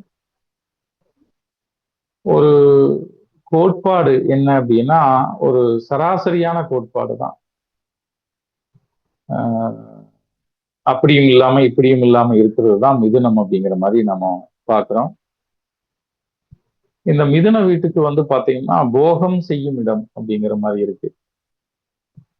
இரு ஜீவன்கள் போகம் செய்யும் இடம் அப்படிங்கிறமான ஒரு அமைப்பு இருக்கு. இப்போ உதாரணத்துக்கு ஒரு என்ன சொல்றதுன்னா அந்த பூனைக்குட்டிகள் இதெல்லாம் வந்து அணில் குட்டிகள் எல்லாமே வந்து ஒரு குட்டி போடக்கூடிய இடங்கள் அப்படிங்கிற மாதிரியான இடமா நம்ம அந்த மிதுன வீட்டை வந்து பாக்குறோம். கடக வீடு, நிறங்கள்ல வெளிரிய நிறம், வெளிரிய நீளம். பஞ்சபூத தத்துவத்துல நீர் தத்துவமா பாக்குறோம்.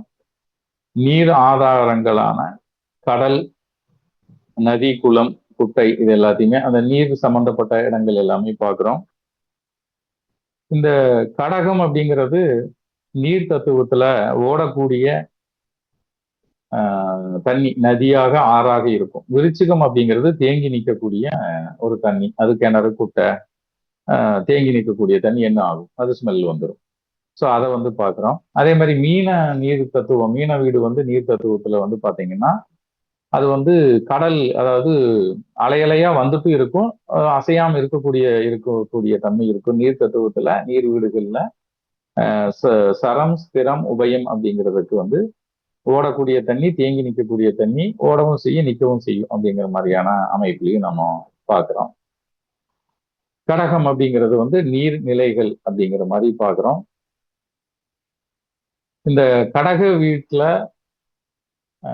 இந்த பெண்கள் என்ன பண்ணுவாங்கன்னா, அடிக்கடி வீட்டை வந்து கழுவிட்டே இருக்கக்கூடிய அந்த தன்மை, ரொம்ப சுத்தமா வச்சுட்டே இருப்பாங்க. நீர்த்தன்மை, குளிர்ச்சியான ஒரு தன்மை உள்ள ஒரு வீடா நம்ம வந்து பார்க்கிறோம். இந்த வீட்டுக்கு பக்கத்துல வந்து கோயில்கள், அம்மன் கோயில்கள் வந்து இருக்கும் அப்படிங்கிற மாதிரி பார்க்கிறோம். அடுத்து நம்ம சதுர்தாம்சத்தில் சிம்மம் அப்படின்னு பார்க்கிறோம். நிறங்கள்ல இளஞ்சிவப்பு, ஆரஞ்சு, காவி, குங்கும கலர் அப்படின்னு பார்க்கிறோம். பஞ்சபூத தத்துவத்துல நெருப்பு சிம்மம். சிம்மம் அப்படின்னாலே அந்த வெயில் படக்கூடிய இடங்கள் எல்லாமே, அதாவது இப்போ முதல்ல மொட்டை மாடியில படும் கோட்டை கொத்தளங்கள், உயரமான மரங்கள், மலைகள், இது எல்லாத்தையுமே நாம என்ன சொல்றோம் அப்படின்னா சிம்மம் அப்படிங்கிறோம். சிவாலயங்கள் அப்படின்னு சொல்லுவோம்.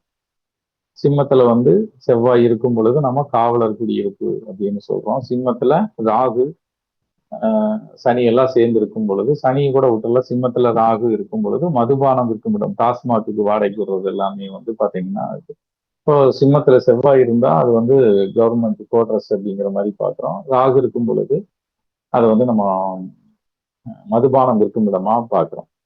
அடுத்து சதுர்தாம்சத்துல கன்னி பாக்குறோம்.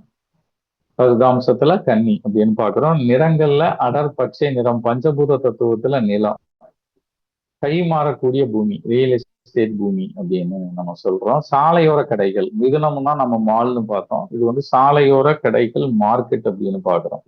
சதுர்தாம்ச கன்னி அப்படின்னு பாக்குறோம். சுயநலம் என்றும் இளமை அப்படிங்கிற மாதிரி பாக்குறோம் கன்னியை. துலாம் அப்படிங்கிறது நிறங்கள்ல கருப்பு, நிறங்கள்ல கருப்பு. தராசு, அளவிகள் நிறைந்த ஒரு வியாபார ஸ்தலம்.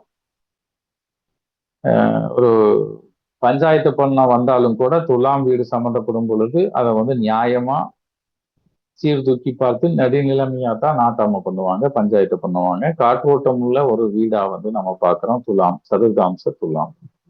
சதுர்தாம்ச விருச்சிகம் அப்படிங்கிறது நிறங்கள்ல வந்து நம்ம டார்க் ப்ரௌன் அப்படின்னு பார்க்கிறோம்.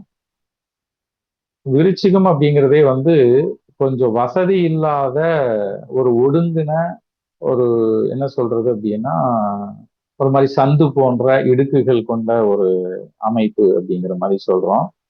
விஷ ஜந்துக்களின் இருப்பிடமா பார்க்கிறோம். அதே மாதிரி இந்த விருச்சிகத்துல சந்திரன் இருக்கும் பொழுது நீர்நிலைகளுக்கு மேல் கட்டிய வீடு, உதாரணத்துக்கு நீருள்ள கிணத்தை மூடி இருப்பாங்க, அதுக்கு மேல கட்டின வீடா இருக்கும். அங்க யாரோ ஒருத்தங்க மனநல பாதிக்கப்பட்டவங்க இருப்பாங்க அப்படிங்கிற மாதிரி நம்ம பார்க்கிறோம். சதுர்தாம்ச தனுசு, சதுர்தாம்சத்துல தனுசு அப்படின்னு பார்க்கிறோம். நிறங்கள்ல மஞ்சள், பஞ்சபூத தத்துவத்துல அக்னி தத்துவம், ஆயுத ராசி, போர்க்களம், கோதண்ட வீடு அப்படின்னு சொல்லுவாங்க. யுத்த பூமி, மயான பூமி, சுடுகாடு, இடுகாடு, இந்த மாதிரியான அமைப்பு கொண்ட வீடு தனுசு வீடு. தனுசு வீடை பொறுத்தளவு ஒரு கஷ்டம், துக்கம், ஒரு நிம்மதி இல்லாத ஒரு தன்மை நிறைந்த ஒரு வீடா தான் வந்து பார்க்கிறோம். மனசு சாந்தமா இருக்காது, ஒரு மாதிரி பரபரப்புலயே இருக்கும். மகரம், சதுர்தாம்சத்துல மகரம் பார்க்கிறோம். நிறங்கள்ல கருநீலம், பஞ்சபூத தத்துவத்துல பூமி தத்துவம், சதுப்பு நிலம், முன்னரை நீர் பின்னரை நிலம், முதலைகள் வாழும் இடம் அப்படின்னு பார்க்கிறோம். சலவை தொழில் நடக்கும் இடம், கஷ்டப்படக்கூடிய அந்த மக்கள்கிட்ட இருந்து வாங்கிய அல்லது புடுங்கிய இடம் அப்படின்னு சொல்லலாம் மகரம். கும்பம் அடுத்து சதுர்தாம்சத்துல கும்பம். நிறங்கள்ல கருப்பு நிறம், பஞ்சபூத தத்துவத்துல வாயு தத்துவம், கொஞ்சம் பள்ளமான இடம், ரோடு மெயின் ரோடு இருக்குன்னா அதுக்கு கீழே தான் இவங்க வீடு இருக்கு அப்படிங்கிற மாதிரி பார்க்குறோம். காற்றோட்டம் குறைவாக உள்ள வீடு, கஷ்டப்படும் குடும்பங்கள் உள்ள பகுதி அப்படின்னு பார்க்குறோம். அதுல சதுர்தாம்சத்தை பொறுத்தளவு மகரம் மற்றும் கும்ப வீடுகள்ல வந்து பாத்தீங்கன்னா லக்னமாகவோ 4வது வீடாகவோ அமைஞ்சிருச்சு அப்படின்னா இவங்க ஒரு இடத்த வாங்கினாங்கன்னா அதுக்கு பக்கத்துல இருக்கிற இடத்தையும் சேர்த்தி வாங்கிடுவாங்க. அடுத்து நம்ம மீனம் பார்க்குறோம். சதுர்தாம்சத்தில் மீனம் அப்படிங்கிற மாதிரி பார்க்குறோம். நிறங்கள்ல மஞ்சள் நிறம், பஞ்சபூத தத்துவத்துல நீர் தத்துவம், நீர்நிலைகளுக்கு அருகில் உள்ள இடங்கள் அப்படின்னு பார்க்குறோம். பிராமணர்கள் வசிக்கும் பகுதி அக்ரஹாரம் ஆச்சாரமான இடம்னு பார்க்குறோம். மீன் பண்ணைக்கு அருகில் அப்படின்னு பார்க்குறோம். வேத பாடசாலை அப்படின்னு பார்க்குறோம். ஒரு சாத்வீகமான இடம்னு பார்க்குறோம். தெப்ப குளத்துக்கு பக்கத்துல இருக்கிற ஒரு பண்ணை வீடு ரிசார்ட் அப்படிங்கிற மாதிரி பார்க்குறோம். அப்போ இப்போ இந்த சதுர்தாம்சத்துல வந்து நாம கட்டமைக்கிறது எப்படி? பாவங்கள், அந்த ராசி, சதுர்தாம்ச ராசிகள் எல்லாமே பார்த்தோம், கிரகங்களையும் பார்த்தோம். இப்போ பொதுவான ஒரு விதிகளை வந்து நம்ம பார்க்கிறோம். இப்போ சதுர்தாம்ச லக்னம் நல்லா இருக்கும். லக்னம் நல்லா இருந்தாதான் அவங்களுக்கு சொந்த வீடு, சொத்து, இந்த அமைப்பு எல்லாமே இருக்கும். அப்போ லக்னாதிபதியும் நல்ல இடத்துல இருக்கணும். அந்த லக்னாதிபதியும் கெடக்கூடாது அப்படிங்கிற மாதிரி நம்ம பார்க்கிறோம். இப்போ ஒரு கேள்வி நம்ம கிட்ட ஒண்ணு வருது அப்படின்னா நம்ம என்ன பார்ப்போம் அப்படின்னா அந்த வீட்டை பார்ப்போம். ஒரு கேள்வி சார்ந்து வருது அப்படிங்கும் பொழுது கூட்டு சேர்ந்து சொத்து வாங்கலாமா அப்படின்னு ஒரு கேள்வி வருதுன்னா நம்ம உடனே எங்க போவோம்? சதுர்தாம்சத்துல 7ஆம் பாவத்துக்கு போவோம். அந்த 7ஆம் பாவத்துல என்ன கிரகங்கள் இருக்குன்னு பாக்குறோம். அப்போ அங்க இருக்கிற கிரகங்கள் நல்லா இருந்துச்சுன்னா பாசிட்டிவ் பதில் சொல்ல போறோம். மோசமான கிரகங்கள், அசுப கிரகங்கள் இருக்கும் பொழுது நெகட்டிவ் பதில் சொல்ல போறோம். அப்போ அந்த 7க்குடையவர் எங்க இருக்காருன்னு பாக்குறோம். அது நல்ல வீடா இருந்துச்சுன்னா நல்ல பதில் சொல்ல போறோம். இல்ல 3, 6, 8, 12 இருக்கும் பொழுது அதை நம்ம கொஞ்சம் யோசிங்க, கூட்டு சேர்ந்து வாங்காதீங்கன்னு நம்ம சொல்ல போறோம். அதே மாதிரி அந்த பாவத்தில் இருக்கிற கிரகங்கள் பார்க்கிறோம். காரக கேள்விக்குண்டான அந்த பாவத்துக்குண்டான அந்த பாவத்துல இருக்கக்கூடிய கிரகங்களையும் பார்க்கிறோம். அந்த பாவாதிபதி எங்க இருக்காருன்னு பார்க்கிறோம். 3, 6, 8, 12 வீடுகள் இருக்காரா, இல்ல நல்ல வீடுகள்ல கேந்திரத்துல திரிகோணத்துல இருக்காரா அப்படிங்கிற மாதிரி பார்த்து நம்ம பதில் சொல்றோம். அந்த பாவாதிபதி வாங்கிய சாரம் என்னன்னு பார்க்கிறோம். நட்சத்திர சாரத்தை பார்க்கிறோம். அந்த சாரநாதனோட நிலையை பார்க்கிறோம். இதையெல்லாம் பார்த்துட்டு தான் நம்ம சதுர்தாம்சத்துல ஒரு கேள்விக்கு வந்து நம்ம பதில் சொல்றோம். அப்போ இந்த சதுர்தாம்சத்துல நாம அந்த காரக கேள்விக்குண்டான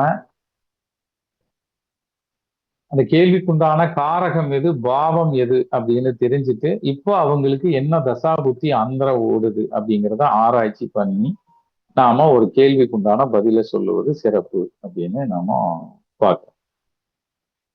இப்போ இத நம்ம சதுர்தாம்சம் அப்படிங்கிறது எப்படி கட்டமைக்கிறது, பாவங்களை பத்தி, கிரகங்களை பத்தி, ராசிகளை பத்தி, பொதுவான ஒரு விதிகளை பத்தி ஒரு கேள்வி கேட்கும் பொழுது அதுக்கு பதில் சொல்லக்கூடிய அடிப்படை அம்சங்களை பத்தி மட்டும் நாம பார்த்தோம். இத்தோடு இந்த சதுர்தாம்சம் பற்றிய இந்த வகுப்பு வந்து நிறைவுறுகிறது. இப்ப நாம இந்த வகுப்பை வந்து நாம ஐயா கிட்ட ஒப்படைக்கிறோம். நாகராஜன் ராமசாமி ஐயா கிட்ட ஒப்படைக்கிறோம். வணக்கம். அனைவருக்கும் வணக்கம். கௌசிகன் சசிகுமார் ஐயா நமக்கு இன்றைக்கு சதுர்த்தாம்சத்தை பற்றி ஒரு பரந்த விளக்கத்தை நமக்கு கொடுத்தார். அது D1 ராசி கட்டத்தில், டிவிஷன் சார்ட் 1 ராசி கட்டத்தில் இருக்கிற ஒவ்வொரு ராசி 30 பாகைகளும் எப்படி 7.5 பாகைகளாக பிரித்து அதை D4 சதுர்த்தாம்சத்தை வந்து எப்படி கட்டமைக்கிறது அப்படின்ற முதல் இதை விவரமாக சொன்னார். மேனுவலாகவும் பண்ணலாம், ஆனால் இப்போ எல்லாமே ஆப் வந்திருக்கு, எல்லாரும் ஆப் யூஸ் பண்ணுறீங்க. ஆனால் அந்த ஆப்பில் அது கரெக்டாக இருக்கா அப்படின்னா நமக்கு மேனுவலாக போட தெரிஞ்சால் நம்ம அதை கிராஸ் வெரிஃபை பண்ணிக்கலாம். அடுத்து அந்த சதுர்த்தாம்ச லக்னம் முதல் 12 பாவங்களுக்கு உண்டான தன்மைகளை நமக்கு விவரித்து சொன்னார். அடுத்து அந்த ஒவ்வொரு பாவத்திலையும் ஒரு சுபகிரகம் இருந்தா அது என்ன செய்யும், ஒரு பாப கிரகம் இருந்தா அது என்ன செய்யும் அப்படின்றத விரிவாக சொன்னாரு. இன்னொன்று சருத்தாம்சத்துல ஐயா அசையாத சொத்து பூமி அப்படிங்கிறத பிரதானமா எடுத்துக்கிட்டாரு. அதுல மண்ணின் மைந்தருங்கிறனால உதாரணங்களுக்கெல்லாம் கோயம்புத்தூர் ஏர்போர்ட், கோயம்புத்தூர் வணிக வளாகம் அப்படின்னு அவருக்கு அந்த மண்ணின் மீது இருக்கிற பந்தனத்தை நமக்கு உதாரணங்கள் மூலமாக விளக்கி சொன்னார். அடுத்து அந்த கிரகங்கள், ஒவ்வொரு கிரகமும் லக்னம் முதலான பாவத்துல, அதுக்கு உதாரணமா லக்ன பாவத்துக்கு மட்டும் எல்லா கிரகங்களுமே லக்னத்துல இருந்தால் அது எப்படிப்பட்ட பலனை சொல்லுன்னு சொன்னாரு. அதே தான் நம்ம எல்லா பாவத்துக்கும் அப்ளை பண்ணி நம்ம பார்த்துக்கலாம். ஏன்னா 12 பாவத்துக்கு ஒன்றுன்னா சொன்னோம்னா அதிக நேரம் இருக்குங்கிறனால அவர் லக்ன பாவத்தை மட்டும் வச்சு லக்னத்துல 9 கிரகங்களும் இருந்தால் என்னென்ன அப்படின்னு சொல்லி விரிவாக விளக்கி சொன்னார். அடுத்து இது எப்படி தசாபுத்தி காலங்கள்ல அது எப்படி அதோட கோர்த்து சொல்றது அப்படிங்கிறது அதையும் சொன்னாரு. அப்புறம் அந்த கிரகங்கள் நிற்கக்கூடிய நட்சத்திர அதிபதிகளை எப்படி பார்க்கணும் அப்படின்றத அதையும் விளக்கி நமக்கு சதுர்த்தாம்சத்தை பத்தி ஒரு விரிவான ஒரு விளக்கத்தை கொடுத்தார். இப்ப நமது நேயர்கள், நீங்க உங்களுக்கு ஏதாவது சந்தேகங்கள் இருந்தா ஐயாட்ட உங்கள் சந்தேகங்களை நீங்க கேட்டு நிவர்த்தி பெறலாம். ஒவ்வொருத்தரா ஹேண்ட் ரைஸ் பண்ணுங்க, அன்மியூட் பண்ணிட்டு அன்மியூட் பண்ணுங்க. நீங்க கேள்வி கேட்கலாம், ஐயா உங்களுக்கு பதில் சொல்லுவார்.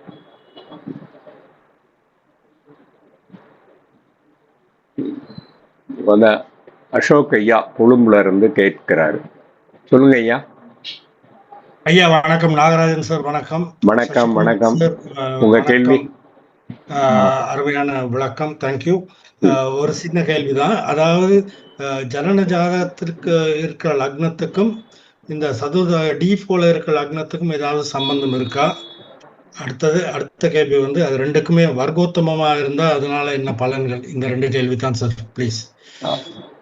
சசிகரன் ஐயா பதில் சொல்லுங்க.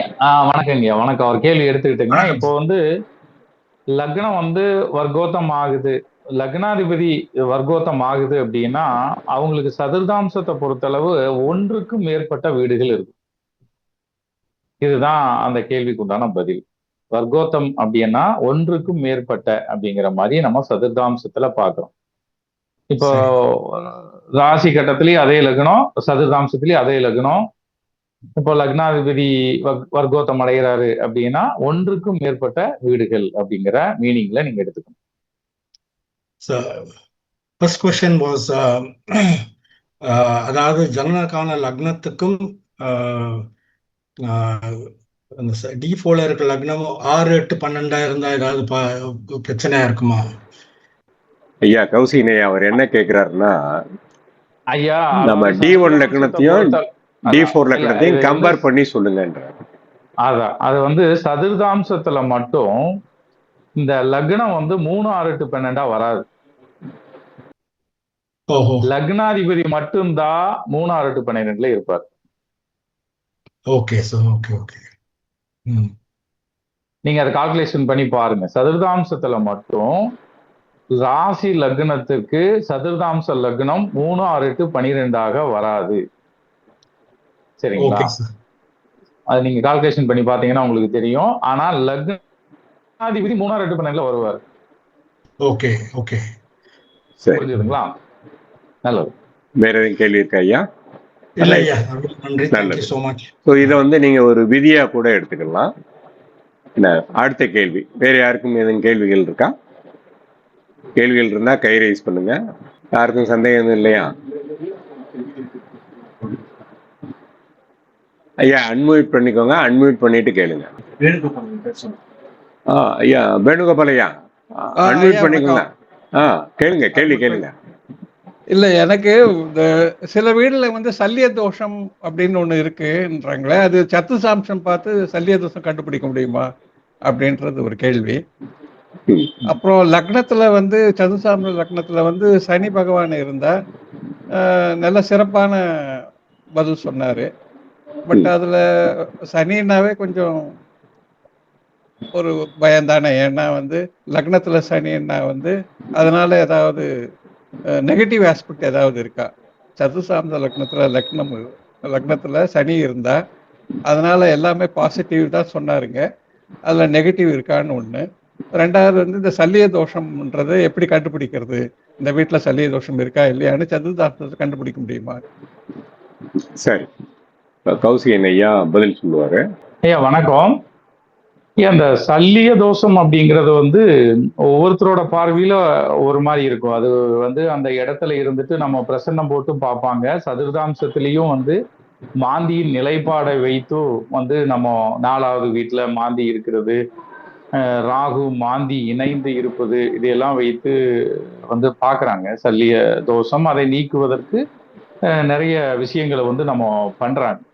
அப்போ இந்த லக்னமும் 4வது வீடும் ஒரு கடுமையான கெடுதல் ஏற்படக்கூடாது அப்படின்னு பார்க்கிறோம். குறிப்பா 4வது வீட்டுல மாந்தி இருப்பது, இப்ப அந்த இடத்துல போய் நின்றுட்டு ஒரு பிரசன்னம் போடும் பொழுதும் அந்த தொடர்புகள் வருது அப்படிங்கும் பொழுது நம்ம அந்த சல்லிய தோஷத்தை உறுதிப்படுத்திட்டு நம்ம அதை நம்ம நிவர்த்திக்கு உண்டான ஒவ்வொருத்தருக்கும் ஒவ்வொரு வழி இருக்கு, நிறைய வழிகள் இருக்கு. அதைப்படி அந்த இடத்த நம்ம சுத்தப்படுத்திக்கலாம். நம்ம அது வெவ்வேறு வகையான தன்மைகள் இருக்கு. பிரேத சாபம்னு பாக்குறோம், மண்ணுக்கடியில நிறைய உடல்கள் இருக்குன்னு பாக்குறோம், நிறைய விஷயங்கள் நடந்திருக்குன்னு பாக்குறோம். அது முடிஞ்ச வரைக்கும் நம்ம சதுர்தாம்சத்துல 4வது வீட்டுல கடுமையான பாதிப்பு ஏற்படும் பொழுது நம்ம அந்த தோஷத்தை நம்ம கணக்கிடுறோம். ஆனா அது மட்டுமே வைத்து நம்ம சொல்லிவிட முடியாது. அந்த பூமியில போய் நம்ம நின்றுட்டு ஒரு பிரசன்னம் போட்டு பார்த்துதான் நம்ம ஒரு முடிவுக்கு வர்றோம். ஸோ அதனால அதை நம்ம வெறும் சதுர்தாம்ச கட்டத்தை வைத்தும் பார்க்கக்கூடாது. அதனுடைய பாதிப்புகளை நம்ம தசாபுத்தி அந்தரநாதன்கள் தான் நிர்ணயம் பண்ணும்.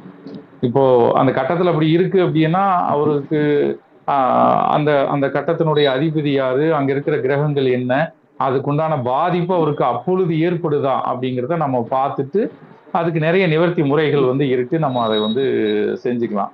2வது சனி அப்படிங்கும் பொழுது நல்லது மட்டுமே சொல்றாரு, கெட்டதை பத்தி அவர் எதுவுமே சொல்லல அப்படிங்கிற மாதிரி. கெட்டது இருக்குமான்றதுதான். இருக்குமானா கண்டிப்பா இருக்குங்க. இப்போ ஒரு மிகப்பெரிய சொத்து அது அவருக்கு கிடைக்கணும். ஒரு 15 வருட போராட்டம், 15 வருடமும் அவர் கடுமையா உழைக்கிறாரு. அவரு அந்த சொத்துக்கு நிகரான ஒரு பணத்தையும் அவர் சேர்த்திடுறாரு. அதுக்கப்புறமா அந்த சொத்து அவருக்கு கிடைக்குது. அவரே வெறுத்து விட்டுலான்னு தோணும் போது அவருக்கு கிடைக்குது. ஆனா அது நிலைத்த சொத்து. அது கிடைச்ச பின்னாடி அவர்கிட்ட இருந்து அது போகவே போகாது. கிடைக்கிறதே கொஞ்சம் கஷ்டப்பட்டு, தாமதப்பட்டு, வருத்தப்பட்டு கிடைக்கிறது தானே. ஆனா அது நிலைத்த சொத்து, நல்லா புரிஞ்சுக்கோங்க. ஆனா இவங்களுக்கு அப்பேற்பட்ட பெருஞ்சொத்து இருந்தாலும் உழைப்பதையும், சேவை செய்வதையும், தர்மம் செய்வதையும், தபஸ் செய்வதையும், ஒழுக்கம் தவறாமையும் அவங்க ஃபாலோ பண்ணுவாங்க.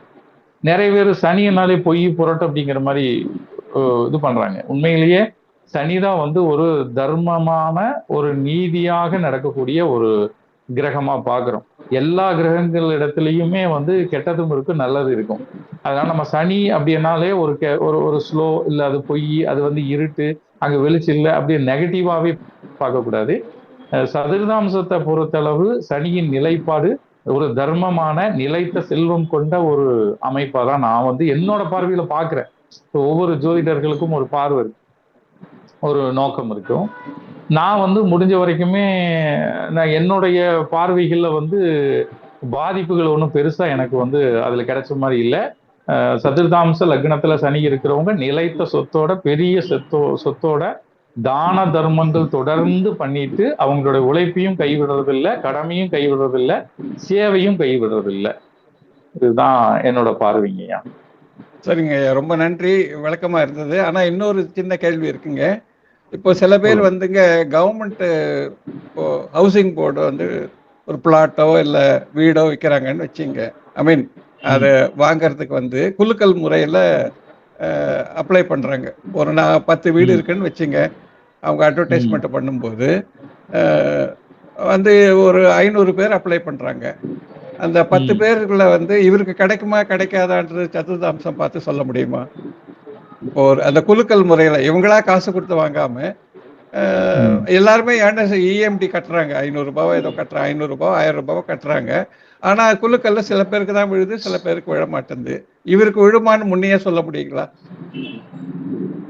சொல்லலாம். எப்படின்னா இப்போ நான் உங்களுக்கு பாவங்கள்ல சொல்லும் பொழுது 8ல புதன் இருக்கும் பொழுது கிஃப்டடு அசட், அனாமத்து சொத்து அல்லது குழந்தை இல்லாதவங்களுடைய சொத்து வந்து சேரும்னு சொன்னா அதிர்ஷ்ட சொத்தையும் எடுத்துக்கலாம். சதுர்தாம்சத்துல 8ல் புதன் இருப்பவர்களுக்கு இந்த மாதிரியான ஒரு லக்கியான ஒரு வாய்ப்பு வந்து கிடைக்கிறதுக்கு அமைப்பு உண்டு. ஆனா அதுக்கு அவருடைய ஜாதகத்துல அப்போதைய தசாபுத்தி அந்தரங்களையும் நம்ம ஆராய்வு பண்ணி சுபபலம் தரக்கூடிய ஒரு காலம் நடக்குதான்னு சொல்லி பார்த்துதான் நம்ம சொல்ல முடியும். தாராளமா பார்க்கலாம், அதுவும் பார்க்க முடியும். ரொம்ப நன்றிங்க ஐயா. நான் நன்றி. ஒரு உதாரண ஜாதகம் ஏதாவது போட்டிருந்தா நல்லா இருக்கும், அதுக்காக தான் போட்டேன். இல்ல அது கேட்டாங்க, ஸ்கிரீன் ஷேரிங் கேட்டாங்க. இது தீபாவளி டைம் வேற ஒரு டைட் ஷெட்யூல்ல இருந்ததுனால நம்ம கேட்டாங்கன்னு ஒத்துக்கிட்டு பண்ணணும். ஸோ அதனால உதாரண ஜாதகங்கள் போடலாம். பின்பு ஒரு வகுப்புல நம்ம எல்லாமே பார்ப்போம். ரொம்ப நன்றிங்க ஐயா. நன்றி. நல்லது, நல்லது, சந்தோஷம். அடுத்த கேள்வி யாருக்கு இருக்குதாங்க? ஐயா அல்லூர் வெங்கட்ராமன் ஐயா லைன்ல இருக்காங்க. ஐயா நீங்க அன்மியூட் பண்ணிட்டு கேட்கலாம் ஐயா. வீட்டில் தான் இருக்கேன். ஐயா வணக்கம், எல்லாருக்கும் வணக்கம். வணக்கம். வணக்கம், வணக்கம். தற்சமயம் சென்னையில தான் இருக்கேன், அடுத்த தெருல தான் இருக்கேன். நல்லது, நல்லது. இது வந்து இப்ப நீங்க சொன்னதெல்லாம் ரொம்ப உபயோகமான கருத்துக்கள். யாருக்கு உபயோகம் ஆகுதோ இல்லையோ எனக்கு கொஞ்சம் உபயோகமா இருக்கு. சரிங்க. யாரு கேட்டீங்களா, வர்க்க சக்கரத்துக்கு ஒரு புஸ்தகம் ஒண்ணு எழுதுனான்னு தான் பிள்ளையார் சொல்லி போட்டேன். சரிங்க. அது வந்து சதுர்த்தாம்சத்துக்கு நல்ல விளக்கங்கள் கொடுத்துருக்கீங்க. இதே மாதிரி ஒன்னொன்னையும் தேடி பிடிக்கும் பொழுது நல்ல பல கருத்துக்கள் வரும். அப்புறம் அந்த வேணுகோபால் சார் ஒரு கேள்வி கேட்டாரு, 8ஆம் இடத்துல புதனுக்கு. அது ஒரு நல்ல பாயிண்ட். அது அந்த மாதிரி வர பொழுது அவங்க மனைவியினுடைய இதையும் பார்க்கணும். சதுர்த்தாம்சம் ஹவுசிங் யூனிட்ல பிளாட் வருது இல்ல, குளிக்கு போடுறதுல, அவங்களுக்கும் கொஞ்சம் பலமா இருந்ததுன்னா, ஏன்னா வீட்டுக்கு பால் காய்ச்சற யோகம் அவங்களுக்கு உண்டு. அவங்க ஜாதகத்தையும் கம்பேர் பண்ணி பார்க்கும்பொழுது அதுல பலமா இருந்தா நிச்சயமா வந்து ஹவுசிங் யூனிட்ல குழுக்கல்ல விழுகும். இல்ல குழந்தைகளுடைய பாக்கியம் கூட இருக்கலாம் இல்லைங்களா ஐயா? குழந்தைங்களை வச்சு சொல்ல முடியாது, மனைவியை வச்சுதான் சொல்ல முடியும். ஓ, ஏன்னா இவருக்கு வந்து இடம் வாங்குற யோகங்கள்லாம் இருக்கு, பால் காய்ச்சற யோகம் மனைவிக்கு தானே இருக்கு, கிரகப்பிரவேசம் பண்ற யோகம். அதனால மனைவி இதையும் அந்த இடத்துல சேர்த்து பார்க்கலாம். என்னுடைய ஒரு யோசனை, வேற ஒண்ணும் கிடையாது. 2 பேருக்கும் பார்த்தோம்னா அந்த மாதிரி பர்டிகுலர் போயிட்டுக்கு தான். நீ சொன்னீங்கல்ல ஹவுசிங் யூனிட் சம்பந்தமான ஒரு பிளாட், எதிர்பாராத யோகம், அதுக்கு வந்து குழுக்கல்ல போடுறதுக்கு அவங்க மனைவியையும் பார்த்தோம்னா நல்ல நேரமா இருந்தாலும் பார்க்கலாம். அது ஒரு பாயிண்ட். அது ஏன்னா எனக்கு சொல்றாங்க உங்களுடைய பொண்ணுனுடைய பிறந்த ராசி தான் உங்களுக்கு வந்து குழுக்கல்ல விழுந்ததுன்னு சொன்னாங்க. எனக்கு ஹவுசிங் போர்ட் பிளாட் இல்ல அதெல்லாம் அதாவது இது காக்கா உட்கார பணம் விழுந்த கதை. ஒண்ணுக்கு வந்து இருந்ததுன்னா அது போற இடத்துல புருஷனுக்கு எவ்வளவு பாக்கியத்தை கொடுக்குங்கிறதா 90%. 10% உங்களுக்கு தான். சரிங்க. அந்த 10%ல உங்களுக்கு அனுகூலமா இருந்திருக்கலாம், அது வந்திருக்கலாம். புரியுதுங்களா? சரிங்க ஐயா. ரொம்ப சந்தோஷம். நல்ல சப்ஜெக்ட். அதுக்கு விளக்கம் கொடுக்க போனா எனக்கு ஒரு 15 நிமிஷம் ஆயிரும். அடுத்தவங்க எல்லாம் காத்துட்டு இருக்காங்க. ரொம்ப சந்தோஷம். நல்ல ப்ரோக்ராம். நல்லா இருக்கு. ஓகே. அடுத்தது வேல்முருகன் ஐயா, அன்மியூட் பண்ணிட்டு நீங்க கேள்வி கேட்கலாம். வேல்முருகன் ஐயா. ஐயா வணக்கங்க ஐயா, நான் மிஸ்ஸஸ் வேல்முருகனுங்க ஐயா. நல்லதுமா. வீடியோ இல்லையா? ஐயா கோயம்புத்தூர்ல இருந்து ஐயாவும் இருக்காங்க ஐயா, பக்கத்துல தான் இருக்காங்க 2 பேரும். இல்ல வீடியோ இல்லையா? வீடியோ இருந்தா வீடியோ ஆன் பண்ணுங்க. வீடியோ வாங்க ஐயா, ஒரு நிமிஷங்க. சரி பரவாயில்ல, கேள்வியை கேட்டுக்கிட்டே பண்ணு. ஐயா ஐயா இப்போ சதுர்த்தாம்ச லக்னத்துல வச்சு நம்ம வாங்குற வீடு பழைய வீடா புது வீடா அப்படிங்கறத எப்படிங்கய்யா கண்டுபிடிக்கிறது? நமக்கு எது அமையும் அப்படிங்கறது எப்படி கண்டுபிடிக்கிறதுங்கய்யா? இல்ல, கிரகத்தை பொறுத்தளவு நவீனம் எது, பாரம்பரியம் எது, பழமை எதுங்கிற நாலேஜ் இருந்துச்சுன்னா இந்த கேள்வியே உங்களுக்கு வந்திருக்காது. ஓ சரி சரி சரிங்கய்யா. பழைய வீடு அப்படின்னா சனி இருந்துச்சு அப்படின்னா பழைய வீடு கிடைக்கும், பாரம்பரிய வீடு கிடைக்கும். ராகு இருந்துச்சுன்னா நவீனமயமான வீடு கிடைக்கும். அதாவது ஆனா மாயை வீடா கூட இருக்கலாம், ஆனா நவீனமா இருக்கும். ஓ சரி சரிங்கய்யா சரிங்கய்யா. புரிஞ்சுதுங்களா? கேது இருந்துச்சுன்னா அது வந்து ஒரு கோயில் மாதிரியான ஒரு வீடு, அது ஒரு தியானம் பண்ணக்கூடிய வீடா இருக்கும். ஐயா இதெல்லாம் வந்து 4ஆம் இடத்துல இருக்கணுமாங்க, லக்னத்துல இருக்கணுமாங்க? சதுர்தாம்ச ரெண்டையுமே லக்னம். பார்க்கணும். சதுர்தாம்சத்துல ரெண்டுமே ரெண்டுமே முக்கியம். ரெண்டுமே லக்னத்தையும் பார்க்கணும், முக்கியம். 4வது வீட்டையும் பார்க்கணும். சரி, சரி, சரிங்கய்யா. புதன் இருந்தா அடுக்குமாடி வீடு அந்த மாதிரி எடுத்துக்கணும் ஏங்கய்யா? புதன் பழைய கிடையாது. அடுக்குமாடிங்கிறது சுக்கிரன் ராகு. சுக்கிரன் ராகு. ஓ! சரி, சரி, சரிங்கய்யா. புதன்னா வீடு வந்து ஒரு ஸ்ட்ரக்சரலா இருக்கும். அறிவு சார்ந்த வீடு. அங்க வந்து அறிவு சார்ந்த ஒரு வீடா தான் நம்ம வந்து பார்க்கணும். கால்குலேட்டிவான ஒரு வீடு.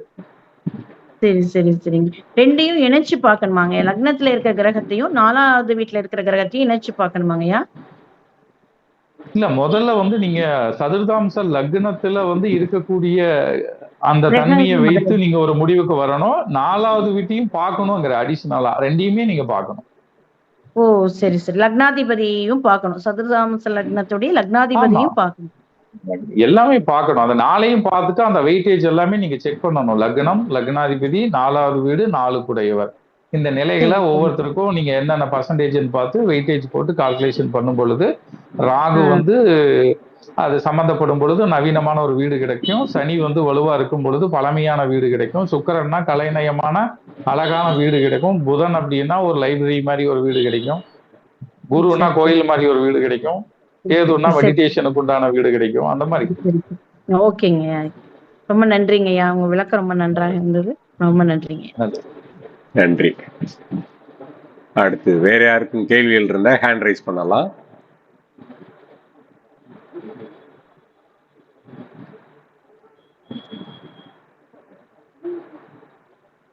வேற எதுவும் கேள்விகள் இல்லை அப்படின்னா எல்லாருக்கும் எல்லாம் நல்லபடியா புரிஞ்சிருச்சுன்னு அர்த்தம் அப்படின்னு எடுத்துக்கலாம்.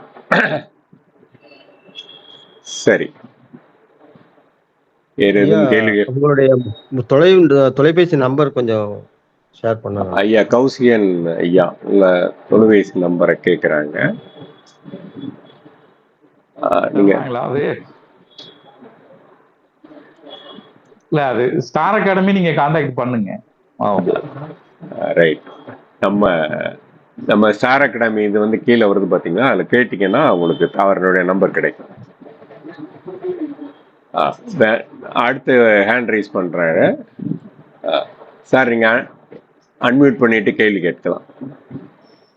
விஜய் ஸ்ரீனிவாசன். பேக்ரவுண்ட்ல ரொம்ப ஆமா, லைட் வந்து ஆப்போசிட் லைட் இருக்கு. பரவாயில்ல கேள்வி. இந்த ப்ரோக்ராம் வந்து நல்ல சிறப்பா இருந்தது சார். சந்தோஷம் சாருக்கு ரொம்ப நன்றி. உங்களுக்கு சார் உங்களுக்கும் ரொம்ப நன்றி. தொகுத்து வழங்கினீங்க. நீங்க வந்து எப்படின்னா அவர் சொன்ன சாராம்சத்தை ஒரு 1.5 மணி நேரம் எடுத்த கிளாஸ ஒரு 5 நிமிஷத்துல அப்படி வச்சுக்கடா அப்படின்னு தூக்கி போட்டீங்க. இதுவும் நன்றாக இருந்தது சார். அதாவது நம்ம எழுதின புத்தகத்தை எல்லாம் ஐயா கௌசிகன் ஐயா தான் பதிப்பு செய்யறாரு. வேதாங்க ஜோதிடம், அடிப்படை ஜோதிடம் எல்லாத்தையும் அவர் தான் பதிப்பு செய்யறாரு. ஆனால் நமக்கு புத்தகம் எழுதுனதுனால அதை கரெக்டா உங்களுக்கு அவர் சொன்ன மொத்தத்தையும் கவனிச்சு உங்களுக்கு சொல்ல முடிஞ்சது. ஏன்னா அப்பதான் உங்களுக்கு கேள்வி கேட்கறதுக்கு ஈஸியா இருக்கும். ரொம்ப நல்லா இருந்தது ஐயா. நல்லது, ரொம்ப நல்லா இருந்தது. அவ்வளவுதான், வேற ஒண்ணும் இல்ல. ரொம்ப நன்றி. ரொம்ப நல்லா பண்ணியிருந்தாரு. ரைட், மறுபடியும் இதே மாதிரி பண்ணுவோம்.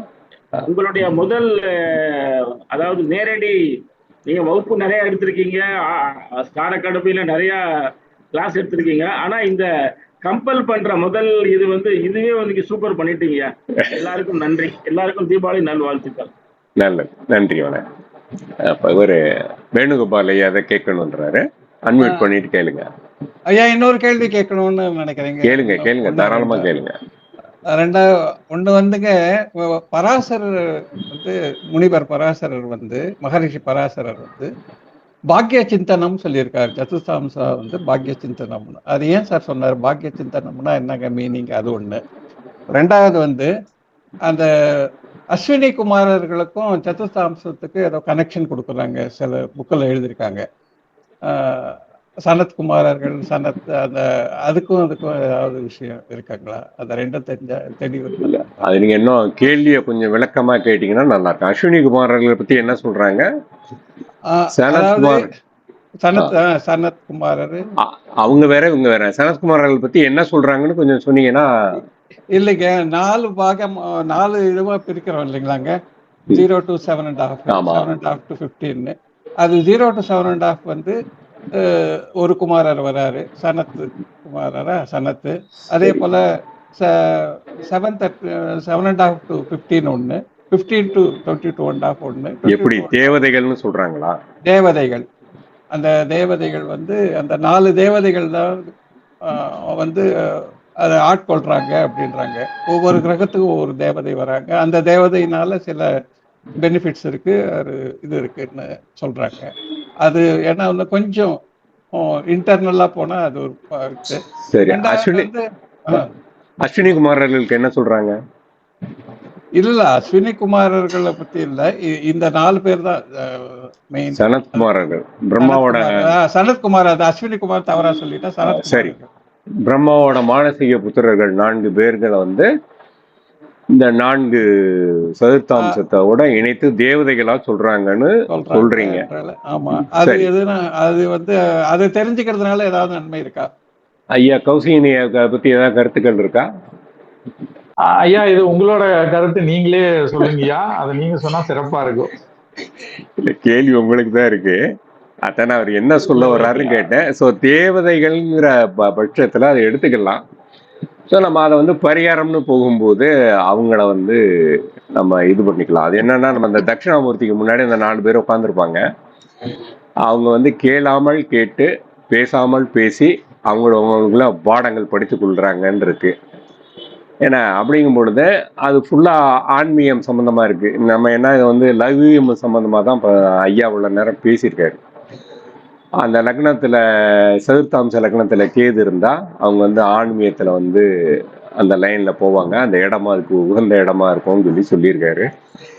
அப்போ அந்த இதை வந்து என்னுடைய வே ஆஃப் லைஃப்னு நான் செலக்ட் பண்றேன் அப்படின்னு சொன்னா, அதுக்கு பரிகாரம் பண்றேன் அப்படின்னு சொன்னா, இந்த 4 கேந்திரத்துல உங்களுக்கு எங்க வருதோ அவங்களுக்கு அந்த சனத்குமாரர்ல 4 பேர், சனத்குமாரா சனந்தகுமாரா, ஏன்னா அவங்கள வந்து நீங்க உபாசன தேவதையா எடுத்துக்கிட்டு பண்ணீங்கன்னா உங்களுக்கு அது சித்தியாகும் அப்படின்றது என்னோட கருத்து.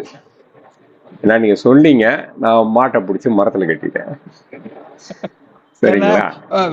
அதாவது நம்ம வாழற வீடு தான் நம்ம மோட்சத்து வீட்டுக்கும் கனெக்ஷன் இருக்குன்னு சொல்றாங்க. அதனால்தான் இந்த தேவதைகள் வந்து இன்டைரக்டா வந்து நமக்கு வந்து நம்ம வாழற வகையினால நமக்கு மோட்ச வீடு கிடைக்கிறதுக்கும் வந்து இது உதவி பண்ணுதுன்னு வேதாங்க ஜோதிடத்துல அப்படித்தானே சொல்லுது. சரி, பூபுவஸ்வான்னு சொல்றோம். பூலோகத்துல இருந்து பூலோகம் போறதுன்னா நம்ம சித்தர்கள் முனிவர்கள் ரிஷிகளாக அந்த நிலைக்கு வந்துட்டு அது போகணும். அதுக்கு உதாரணம்னு சொல்லும்போது சனத்குமாரர்களை தான் சொல்றாங்க. அவங்க தான் அந்த ஹையஸ்ட் ஆர்டர். அப்போ பூலோகத்துல இருந்து அந்த பூலோகம்ன்றது போக முடியும் அப்படின்றது சொல்றாங்க. அதான் நம்ம வேதாங்க ஜோதிட வகுப்புலையும் நடத்திக்கிட்டு இருக்கோம். ஏன்னா அப்போ அந்த கருத்து கரெக்டு தான். அப்போ ஆனா அது வந்து ஆன்மீக நோக்கமா இருக்கணும். லௌகீக நோக்கமா இருந்தா அது வேலைக்காக. ஏன்னா லௌகீக நோக்கம்னா பூமி மீதுனா பந்தனம்னு வந்துடும். ஏன்னா மறுபடியும் புனரபி மரணம், புனரபி ஜனனம்னு போய்கிட்டு இருக்கு. வேற எதுவும் கேள்விகள் இருக்கா? வேற ஒன்றும் இல்லைங்க. ரொம்ப நன்றி விளக்கத்துக்கு. சரி, அசோக் ஐயா மறுபடியும் இன்னொரு கேள்வி கேட்கணுன்றாரு. மறுபடியும் ஒரு கேள்வி சார், ப்ளீஸ். கேளுங்க. அதாவது 4ஆம் அதிபதி D4ல 4ஆம் அதிபதி நீசமானா என்ன மாதிரியான அமைப்பு இருக்கும் சார்? சதுர்த்தாம்சத்திலயா ராசி இல்லையா? D4ல சதுர்த்தாம்சம். D4ல 4ஆம் அதிபதி நீசத்துல இருந்தா எந்த மாதிரி பலன்கள் கிடைக்கும்? Yes sir. இப்போ ஒரு ஜாதகத்துல வந்து சதுர்த்தாம்சத்துல 4வது வீடு அப்படிங்கிறது ரொம்ப ரொம்ப முக்கியம். அந்த வீட்டுல வந்து ஒரு மாதிரியான ஒரு அசுப கிரகங்கள் இருந்தாலோ அல்லது நீசம் சம்பந்தப்பட்ட விஷயங்கள் இருந்தாலோ அந்த ஜாதகருக்கு வந்து பாத்தீங்கன்னா அவருடைய மன அமைதி குலைந்து, அவருடைய மன மகிழ்ச்சி வந்து குலைந்து, அவர் வந்து வீட்டுல சந்தோஷமாக இருக்கக்கூடிய அந்த சூழலே இருக்காது. ஓகே சார், இதுதான் விஷயம். ஏன்னா 4ஆம் பாவங்கிறது சுற்றுச்சூழல், மன மகிழ்ச்சி மற்றும் சுகத்தை குறிக்கக்கூடியது. அங்க நீங்க கேட்கிற கேள்வி வந்து அது வந்து எதுவுமே அவருக்கு கிடைக்காதுங்கிறது தான் அர்த்தம். Okay okay. வீட்டுக்கு வந்தாலே அவருக்கு வந்து டென்ஷன், அவருக்கு வீட்டுக்கு வந்தாலே வந்து பிடிக்கல, வீட்டுக்கு வந்தாலே ஒரு ஒரு மாதிரியான ஒரு என்ன தன்மை. வீட்டுல பேசாம நம்ம வெளியே கிடந்திருக்கலாம், வீட்டுல வந்து இத்தனை ரச்சியா இருக்குன்னு அவர் சொல்லுவார். புரிஞ்சுதா உங்களுக்கு? ரொம்ப அப்ப அந்த நன்றி அமைப்பு சார். வந்து நல்லது. வேறு யாருக்கேனும் ஏதேனும் கேள்விகள் இருக்கா? கேள்விகள் இருந்தா ஹேண்ட் ரைஸ் பண்ணலாம். சதுர்த்தாம்சத்தை கௌசிகன் சசிகுமார் ஐயா நல்லபடியா சொல்லியிருக்காரு. ஏன்னா ஆல்ரெடி அவர் நவாம்சத்தை பத்தி நவகிரகமும் நவாம்சமும் ஒரு புக் எழுதியிருக்காரு. இப்போ சதுர்த்தாம்சத்தை பத்தியும் நமக்கு சொல்லியிருக்காரு. அவர் ஒரு பதிப்பகத்தார்.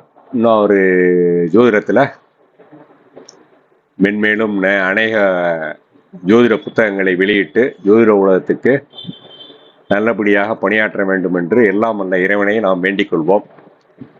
அனைவருக்கும் இனிய தீபாவளி நல்வாழ்த்துக்களையும் கூறிக்கொள்கிறோம்.